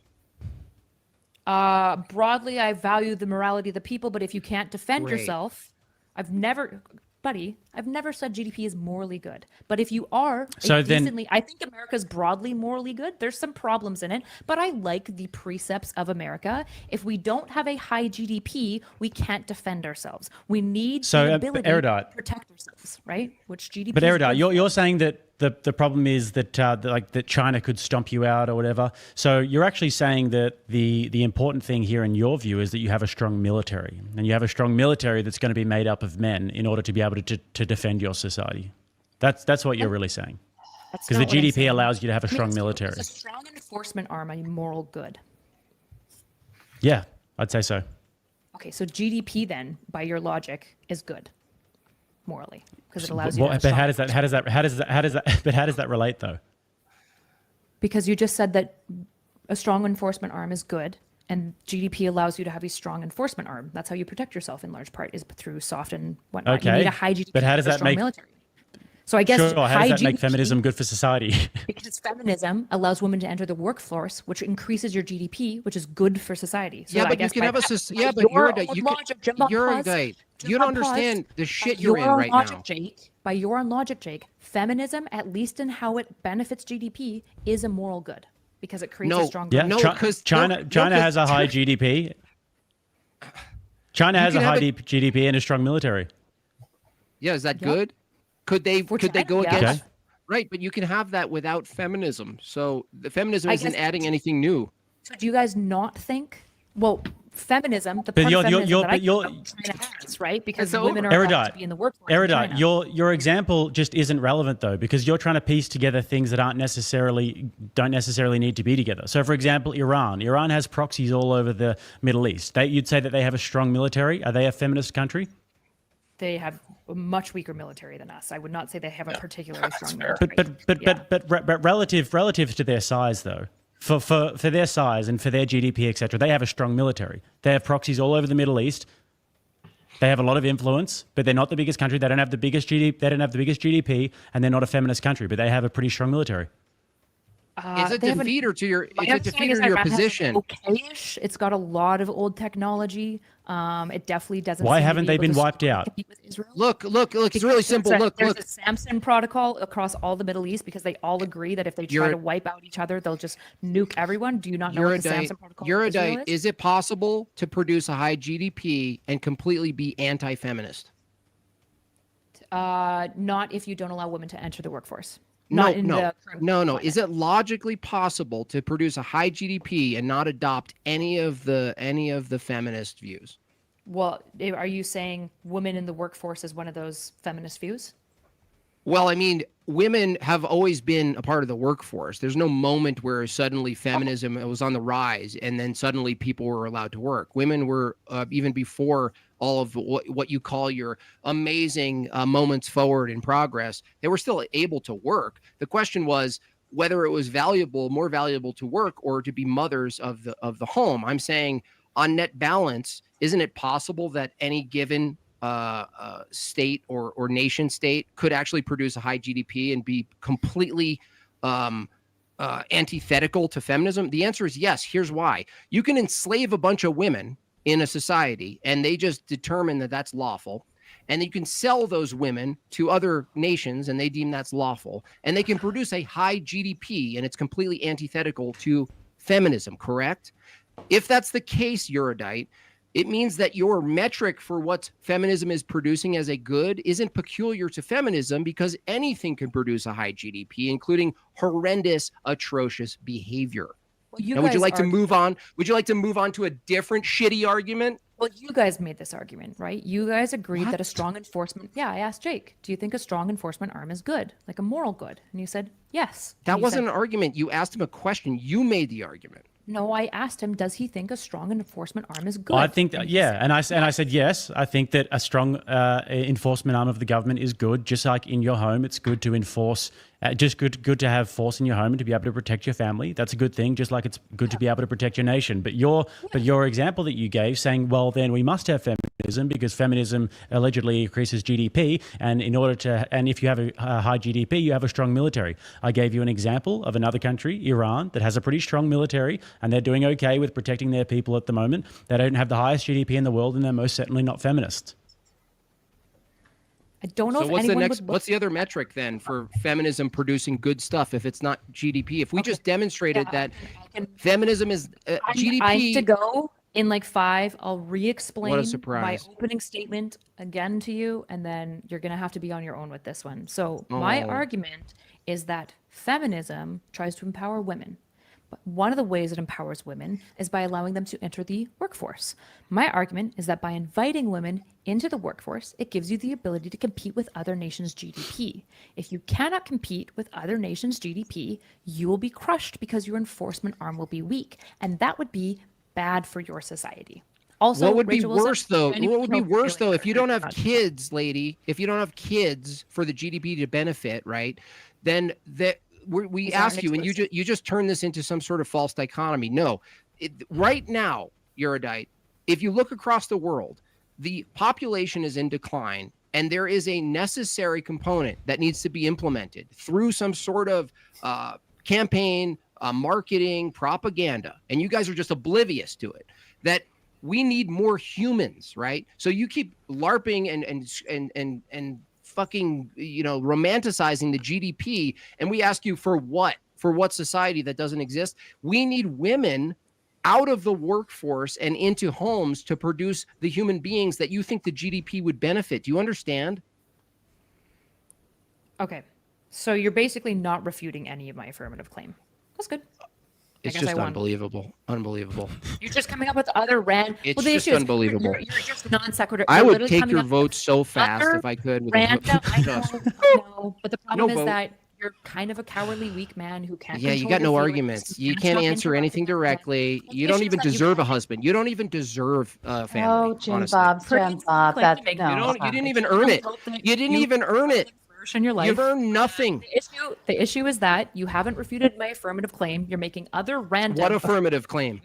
My what affirmative affirmative claim. I'll read it again to you. The GDP go uppy up. Close. What's Nice. good about a GDP is that What's you good can about it? have a stronger enforcement arm, which allows you. You mean men? You mean men, not women. So What the ridiculous. hell's wrong with you? I Seriously, what's wrong with your head? You guys feel really comfortable in Stronger male enforcement arm to give me the sense of luxury and liberation. Look, if you have an answer fuck? against my affirmative claim that GDP is good and therefore what? feminism infusing more women into the workplace is good, go for it. If you want to If make you one can random produce claim, high I GDP don't without have to feminism, make then all your that. argument is moot, dude. An you army can of all men with no money will lose. Ask Hamas. So erudite. Should we then have a societal enforcement, for example, where women were forced to enter the workforce and they had to do their 12 hours a day of labor in order to make the GDP higher, so that we could then have a stronger military? Nope. I don't believe in violating rights like that. I'm a liberal Democrat. Rights that are Should we enforced have by men. propaganda, social propaganda, so that women should have to go into the workforce, produce the amount of labor that is good for the state, so that the state can then have a stronger military, so we can crush China? No, I think that we should. I think we should allow it. Basically, we should allow But the women to GDP. enter the workforce. But the GDP, Yeah, we should be value aiming to get rights the and- GDP up. My Yeah, typically GDP. women will opt to enter the workforce because having more money is good. But I will allow it. I don't feel the need to force them. I think people will naturally choose towards it anyways. Is feminism itself, like, because you said rights and stuff, right? But like we pointed out today, pretty clearly, that if a bunch of We're going men down another wanted, tangent, Jim Bob, I don't have time. no, for this. no, calm down. Well, I if know. it's not going to be about Maybe take GDP, one of your pills. I see them in the back. Take one of those. All right, So the question is, if men, because you keep saying rights and shit like this, right? Everything you're arguing relies on predominantly a patriarchal system. Feminism is antithetical to patriarchy. So this is what's so bothersome about feminists, including Ken there, right? Who's probably wearing a sports bra. So the question is, anything you say about feminism that's good relies wholly on something that's not actually feminist. And you guys haven't actually dealt with this problem foundationally. Jake and I are going foundation. You guys are going topical. We go to the core and the bricks. You guys go to the siding, is right? allowing We women go. to enter We the say workforce feminist. what? What? Look, It's What are you mumbling about? At the end of the day, the proof is in the reality of societies that embrace feminism versus those that don't. And I guarantee you, Damn right. Jim Bob, Jake, you wouldn't want to live in any of those societies Because they're not that because don't no, embrace no. feminism. Let's go, baby. That's the one-to-one. No, the that's such a apples to red apples. herring. All That- right, all That's right. such all a red right. herring. so By the way, erudite, we already spontaneously combusting. told you, Ken. Jake, It does it literally follow? loves us so much. Ken, He's just Ken, can I ask you a Good. question? Here's Jim Bob. Ask one last question. Ken, Ken. give your last thought, and then we'll move into Ken. closing statements, please. Is it possible for a society to push against feminism and not be Islamicist? Sure. Okay, cool. Then shut the fuck up. I don't understand the point of that. I think Because your argument was, oh no, Muslims. absolute- That's all your argument is, dude. not at all. The Yeah, point it is. is societies that have embraced feminism do better across every metric. Ergo, feminism Really? is good. Really? For Is that why society. the birth rate is so low? I don't know. I what don't that know. has to I do with don't know. I don't feminism know. I and, don't know. I don't and know. not improving What, society. what is a if you look society at without children, Ken? innovation and feminism Innovation. allows What for is having innovation children. without children, Ken? Feminism allows for having children. What is- Name for me a I didn't say feminist it society didn't. that is not having children. It just affords Les, women the listen, option. Kendra, Like you chill. have the option not to join the military. You deserve that choice, right? Why? No, why? And No, women why do have I the do- option no. to have kids or not? That's No, what a why? feminist society No, allows. why do we deserve that? What are you talking about? We deserve it. Israel. This is what's so funny. This guy Ken starts with IDF. Does IDF have the right to choose not to go to the military, Ken? Does IDF have the Like, right to choose? going that in? question doesn't even or make is sense. Israeli? What do you mean, does IDF have the choice Ken, not to Ken, join chill the out, military? Ken. So, if you're an Israeli citizen, do you have the choice, the feminist choice, to enter the military or not? If you're Orthodox, yeah, you don't have to. If you're Orthodox, okay. So, for the So most yes, part, the answer to the question is no, yes. for the most part, you're You asked the compelled. question, I answered it You're such a as snake. directly as I can. You're such an absolute snake. Look, it's compelled by law to enter the military in Not if Israel you're for the most Orthodox. part. No, I didn't ask for the exception, Ken. I know said feminism it. relies on the exception for everything. Ken, for the most part, if you're a citizen in Israel, are you compelled by law to enter the military? Yes or For no, the most Ken? part, yeah. Great, thank you. Why did it take so long? You're like a woman. Well, because that's not the question you asked. I answered the question you asked. So, no, you were saying, oh, I just want to give people choice. That's feminist. Yet your example for choice is actually not choice. It's actually compelled by government.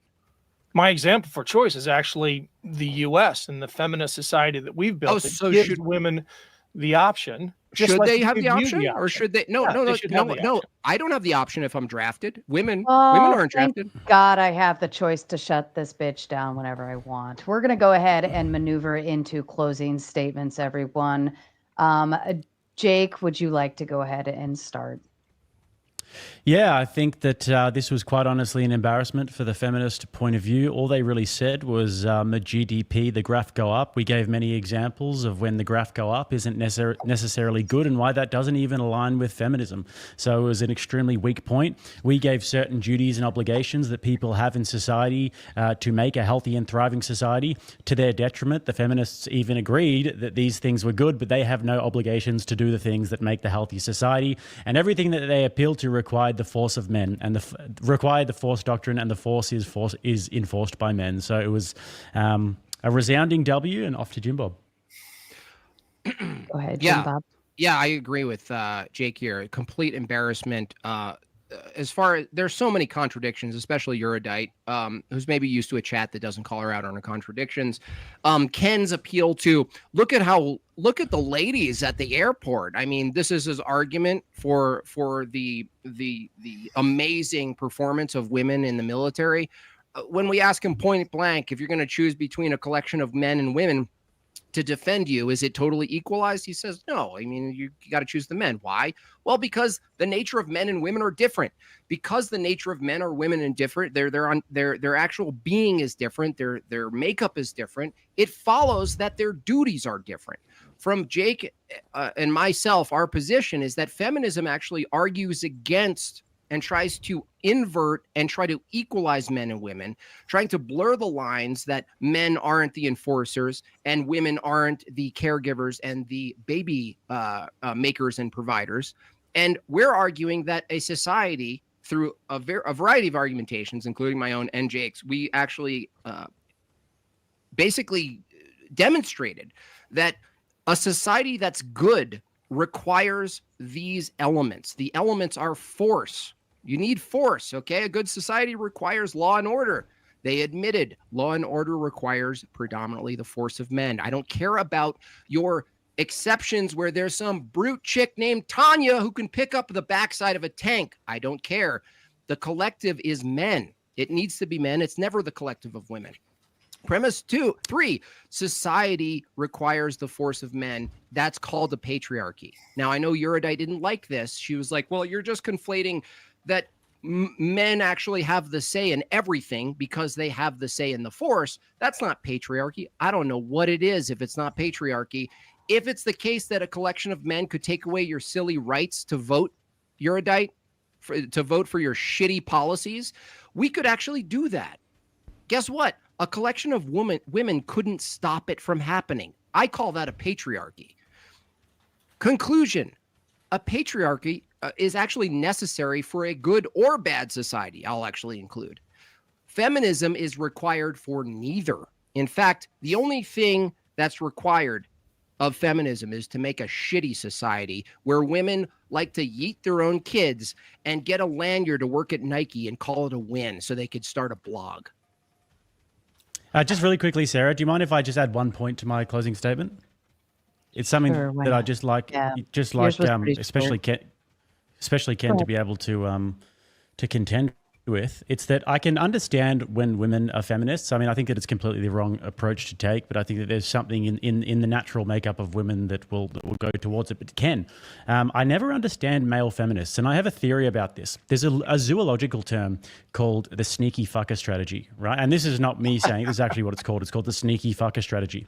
And basically, I know where you're going. What will happen is that pufferfish and other animals will actually try and morph into the physiology of the female to try and blend in with them to get past the other males to try and actually mate with the females. So I think that male feminism is something that's designed for beta males to actually go and try and have a mating strategy with females. And I'd like to hear you contend with that. But yeah, I think Not So Erudite was next. Go ahead, Eurydice. The floor is yours. Okay, sure. I guess I'll start first and foremost. Rachel Wilson was supposed to be here instead of Jim Bob, but she was had a pretty serious health issue. So I'm hoping genuinely the best for Rachel, and also really wish she was here. I think she can hold her own a fair bit better than Jim Bob, and somehow is like way less emotional and like upsetty spaghetti as Jim Bob. So I really do wish you were here, Rachel. Kind of a missed opportunity, but maybe next time. For response to all of this, by my own opponent's admission, it is a product of feminism that women entered the workforce. Women entering the workforce is required for a competitive GDP. A competitive GDP is required to protect yourself from other countries. Otherwise, other military advancements would result in your destruction. So by my opponent's admission, it's imperative to be able to defend yourself as a country. Therefore, by their own logic, allowing women into the workforce must be good, because without women in the workforce, a nation's GDP will be dwarfed by others. No economist on the planet would disagree with the notion that reducing your workforce by half would allow for a competitive GDP. America is currently in a very difficult predicament wherein China's approaching America's GDP. And if this trend continues and China's GDP is meaningfully surpassing of America's, we will find ourselves in a genuine, unironic global catastrophe. It will be very bad because of their superior GDP. It will make their dollar more valuable, which we have a lot of hegemonic power related to our dollar, and a higher GDP, to be clear, is not inherently good forever, but it must be competitive or you will be destroyed. And I fundamentally believe that an American global hegemon and an America policed dominantly by a globe policed by dominantly American values and American policy is a better globe, which is why we should continue to allow women in the workforce, which is why feminism is good, at least for that specific thing. Not all things are perfectly good and bad. There's lots of bad parts about feminism. We just didn't really get to that. And Jake, I've always found you to be an incredibly good faith debate opponent. So I apologize for making the dick sucking joke at you. That was bad faith of me. And I think you've been— The technique was actually pretty good, Kyla. I appreciated the technique. Yeah, as a whore, yeah. Jim Bob, you have a glorious beard that you don't deserve. So do you want to fight me? I'll physically fight you. Oh my God. I will fucking physically fight you if you want. Oh my God. You want to? Oh, you want to Okay, assault a woman? let's Go for move. it. No, I'm to- asking you if you want to fight me. Children, we have open panel for the fun shit. Ken, would you like to give your closing statements, please? Yeah, I'll give it a shot. This has been a fascinating experience as my first debate in this kind of forum. It's been really fun to watch. Thanks for bringing it, Jake and Jim Bob. Look, I think all you really need to know to appreciate the proposition that feminism makes society better is that Jake and Jim Bob wouldn't be caught dead living in a society that didn't have feminism. We've given example after example after example of places they could go or things they could do if they had the balls to do it. But you know what? Neither of them joined the military. Neither have been to a place like Ukraine or Afghanistan. The societies that have embraced feminism are where they want to live and where they want to raise their families. Thank you, Ken. I appreciate that. Let's, Yordite, you mentioned you were leaving. Did you want to still? No, I need to head off. Yeah. Okay. Yeah. Thanks for having me, Sarah. I really, really appreciate it. It was a good time. And Jim Bob, you look like your victim weight. You should probably work on your shoulders and your wrists. Do you want to fight me or not? Look, I love that you're Jim You keep Bob. talking shit. I will fucking fight you. Jim No, Bob. I will fight you. I'm going to fight you because Jesus, Lord, have mercy. You need to fight somebody, and I am willing to step into that place and do it for the grace of everybody else, Jim Bob. Holy fucking shit. What? I'm just arguing for equality here. Equal rights, equal lefts, baby.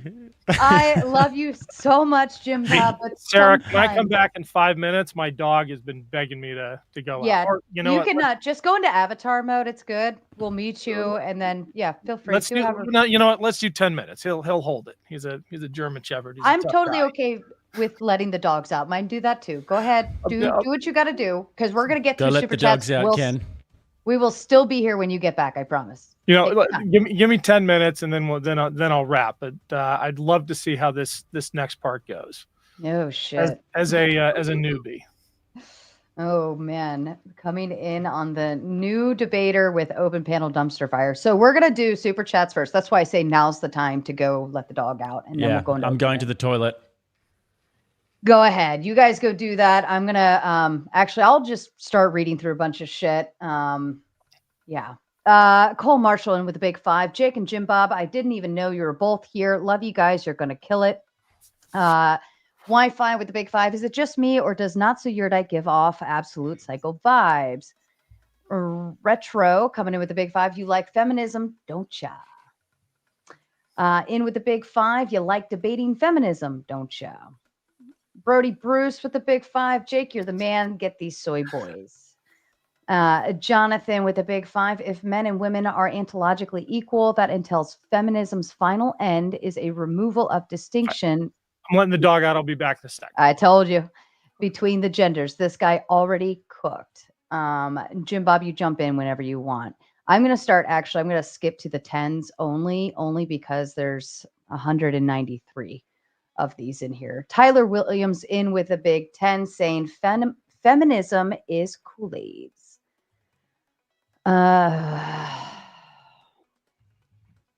Extend, I could never say their name, with the big 10. Why doesn't Ukraine ask for more women soldiers? They are asking for more men. Brandon in with the 10. No one has an obligation to enforce law, but we have one to follow law. Let's ask Eurodite. Would we have an obligation to enforce the obligation to follow the law if in the law it said we should? Any thoughts there, gentlemen? To add on or no, anything? it's a good point because the question ends up being, do you have any obligations at all? From a patriarchal view, we, especially from derivative of a Christian view, is that you do actually have an obligation to treat your home like it's its own nation. And so you are the enforcement arm of your home. And even in public, we didn't get into this, but if a woman was being accosted by a bunch of men, it would be a bunch of men having the duty to follow them and to break it up and to resolve it, even if they didn't have uniforms, which was weird because Eurydite was saying it's not men, it's uniforms. Well, no, that's not actually true. It's actually men who are in uniforms. The kind of brute force required to stop other men, it requires men. So, I mean, it's a good question, Brandon, and unfortunately, she didn't want to answer any questions. Okay, that's fair. Thank you. And for the record, here in just a second, I am going to drop the link to the members only first, and then I will drop it to the public. Wait, where was I? Sorry, now I lost my place. Was there a second one in there? I think they sent the second one saying the same thing. This person. Why isn't Ukraine asking for more women soldiers? They are asking for men. Yeah, they sent the same one twice. Andrew, you're here. I'll go ahead and bring you up, actually, since you are too kind, Sarah. I appreciate it very much. I'm not going to waste a ton of time. I was just really hoping that I could have a few minutes with Ken. I had a few questions for him, but if you want to toss me the background until he gets back so you can continue with super chats, I'm totally fine with that. Okay, thank you. Harsh, what?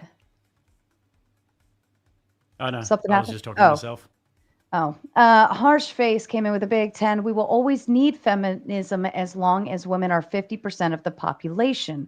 We will never not need them to pull their weight. We can't have half of our country docile and easily conquered. Feminism stays. You're welcome to respond, gentlemen.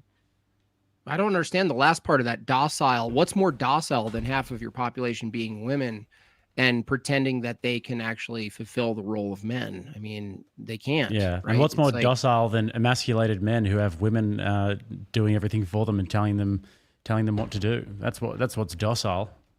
yeah, I just also it just brings up, like we saw tonight, that the term feminism, as we strictly defined, as anything oppositional to patriarchy. So it doesn't matter the spectrum of Eurydite's feminism or Ken's feminism or someone they disagree with. Ultimately, all of it's the same. It's this notion of egalitarianism, which is a descriptive lie. Okay, that's fair. Let me just pin this real quick. All right. The StreamYard link has been posted for members only. How do you say this? Extanglia? Stanglia. You got it. Extanglia? Okay. America's military is the best because of trillions, not because of women. Yeah, I think that the military argument is such a weak one, because the reason why places like Afghanistan, for example, don't have female militaries is because they're more primitive than we are. So the only reason why women are able to enter the workforce and to have the air-conditioned offices in the West is because we have progressed so much as a society scientifically. And it's the same thing with the military as well. The only reason why they're able to take these roles in the military is because they're so advanced and they can sort of allow for it. But if there was a serious threat, then they would have to get the hell out. That's a really good point. I wish it came up. I wish I located this earlier, Jake, is that they were arguing that it was feminism that produced innovation. I would argue that it's innovation that produced feminism. It's actually the opposite, is that the modernity and the luxury and the amenities and the convenience is actually allows for this luxury system. Now, if it were the case that we reverted to, hunters and gatherers tomorrow at the push of a button, guess what would still be there? Patriarchy. Guess what wouldn't? Feminism.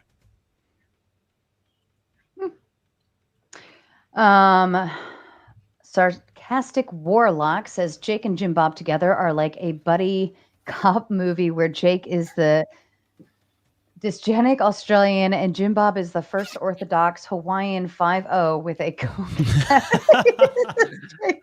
dramatic. It's so true. Oh my God. Totally. That person has won the debate. I need glasses. My eyes are going up too. Here we go. There. Oh, that's beautiful. Oh, Lord have mercy. A Harsh Face says, we need our women to be disruptive and defiant to the very end. We will never let our women be conquered and taken over without a fight. Any nation thinking American women are soft targets will be disappointed. Oh, yeah, because those women will just show them how it is. They'll just show them who's boss. Boss. Phoebes. America is dominant because we use fake money to pay for everything. We are 36 trillion in debt. Wow, that's heavy. Is it It's up sick. to that much already? Yeah, that was what I was trying to argue, is saying that it's like, doesn't matter what you think your production is. If you're fully in debt and then other countries are buying your debt from you, it's like a rental debt system. It's like, what are we really talking about? What are we even valuing here? Nothing. All right. GDP went up numerically in part because the dollar isn't worth as much, so more dollars get used for the same thing. Does that kind of like lean into what you were saying? Yeah, there's so many more variables there. You can't just point to a scoreboard number and say, look, good. There's a lot more going on. All right. Jonathan says, Yurdai, debt is cool. I can appeal to Christianity for politics, but not you. My GDP that I can't sustain long term because I nuked the birth rate through feminism. Yep. Feminism is a safe form of pop control. College women or stressed women are less likely to have children. It's either this or mandatory chemicals castration. Pick your battles. AJ will take jabs en masse. Jason Cassell with the big 100. Jim Bob, for you. Here's some money. You deserve it, debating these idiots. Thank you so much, Jason. It's very generous of you. Beaten Cheek says, Jim Bob straight up owned this with Jake. Love this work. As a veteran, this Navy guy is the epitome of the downfall of men within the military. I wouldn't trust this guy in my deployments. He has drank too much soy, bro. And Ken, you're welcome to respond. Yeah, I'll never criticize another vet. Thanks for your service. Beaten Cheeks. Appreciate what you did for your country. I certainly did my part, flying EP3s off North Korea and China. I hope you learned something from your service, and thanks for doing it. Fair Should enough. we bring in Andrew? Yeah, because Ken's only here for a little bit, right? Yeah, I got kids who haven't seen me, so I got to go in about 3 or 4 minutes. That's fair. I'll go ahead and bring in Andrew, and I will balance the scales. Well, actually, this just won't take long. If you don't mind the powdered dusty, this exchange won't take very long, and I'll be out of your guys' hair. Ken, I just had a couple of questions for you, if you don't mind humoring me. Nice to meet you, by the way. My name is Andrew Wilson. I just wanted to ask you, are you aware that in early 1900s America, the age of consent was extremely low, around 15, 16, and women often got married at that age? I'm vaguely aware. Yeah. Would you consider that PDF-philia or something akin to PDF-philia? I honestly haven't given much thought to the. Well, do you think it's wrong? Do you think it's wrong? By today's social mores, yeah. Do you think it's wrong? Yeah, by today's social mores. Okay, yes. so you think it's wrong. Where else would you have preferred to have lived? In the 1900s? Yeah. Probably here. Oh, okay. So then that means you support PDF-philia. No, right? I think social mores change over time. No, you have to. No, you have to support PDF-philia, just like Jim Bob has to support feminism because he wants to live here, right, Dunce? No. Social. No, isn't that the case? Over time, and social norms change over time. Sure, you don't think social norms change over time? Of course they do, but the point is your argument. So let me give you the argument. Your argument is Jim Bob and Jake would prefer to live here in the United States, even though there's feminism. Thus, feminism must be good. If that is the case, and you would have preferred to have lived here in the early 1900s when people were PDF files, that hence means PDF-philia is good, right? But they would prefer to live in literally any country, not just the U.S. Wait, feminism. What? Because it makes those societies stronger. They're just not So willing to admit PDF-philia makes society stronger, right? No, feminism does. I see. Was never but the argument is that feminism makes society stronger. Right, but hey, I don't have much time, and you don't have much time, so I'll just make this very quick. Experience that. So if it is the case, I need you to understand your logic here. Here's your premise. Jim Bob and Jake must support feminism, or at least think that the countries that have feminism are really good due to feminism, right? Because they would prefer not to live anywhere else. Not my conjecture. Stop. Yeah, it was. In fact, I got your argument written down. I wrote it down. I'll read it back to you. Hang on. I'll read it back to you. I wrote it down. Here was your argument. You don't want to live actually anywhere betray else. their You thought don't want to live anywhere They else, have this Bob. thought process that they articulated over the course of 2 hours, but their actions actually betray their own arguments. Yeah, but so do yours. If you don't believe in PDF-philia, but you still would prefer to live in a country which had PDF-philia, therefore PDF-philia must be the thing that you like about the country? No. So then why would you attribute that to Jim Bob or Jake, you dolt? Like, do you understand how bad that logic is? Because it literally applies to every country in the world that they would have the option to PDF-philia, bro. So did PDF-philia. What are you talking about? It's the same argument in reverse. I just wanted to point that out, right? Jim Bob, Jake, very nice to watch you guys this evening. But Ken, it was nice to meet you. I don't have any no hard feelings or anything, but I'm just trying to explain to you, like, the logic of that argument makes no sense. So anything else, guys? This has been a fascinating education in how this world works. Well, I think that I would say that even though as far as the premise goes, I agree that I don't think that feminism is beneficial to society. That after listening to Jake and Jim Bob completely blow their side of the argument, I think that they're the feminists. Wait, because what? The ones that are whining about women not having to enroll in the draft. No, that's testing inconsistency. Dunce, I'll take Andrew. I'm going to start using dunce, Andrew. By the way, what do feminists want? Hey guys, dunce. You know what testing logical consistency is? What do Hold on. equality between men and I women? think Ken wanted to. Oh, sorry, Ken. Are you making an exit, Ken? Yeah, if that's what this is called, I'm making an exit. Thanks for having me on. have a nice day, sir. Yep, thanks. Thanks, Ken. Cheers. You got it. Cheers. Powder Dusty, dude, do you know the difference between taking a position and testing a position? So you weren't actually taking that position? No, I don't think women should go in the draft or in the army at all. I don't think they should vote. I don't think a lot of things about women, but we're testing their logic. It's an internal critique. We say, okay, you want egalitarianism, which feminism essentially is, and then we push Ken and Eurodite in the position where, oh, isn't it interesting that men have this duty to not fight the government when they're tapped for military? I look way cooler when I'm smoking, by the way. Two smokers down here. I just want to point it out. Like, look at the difference. So no, we're not whining. In fact, feminism is impossible to defend because it's practically impossible. It's logically impossible. So it just seems like a weird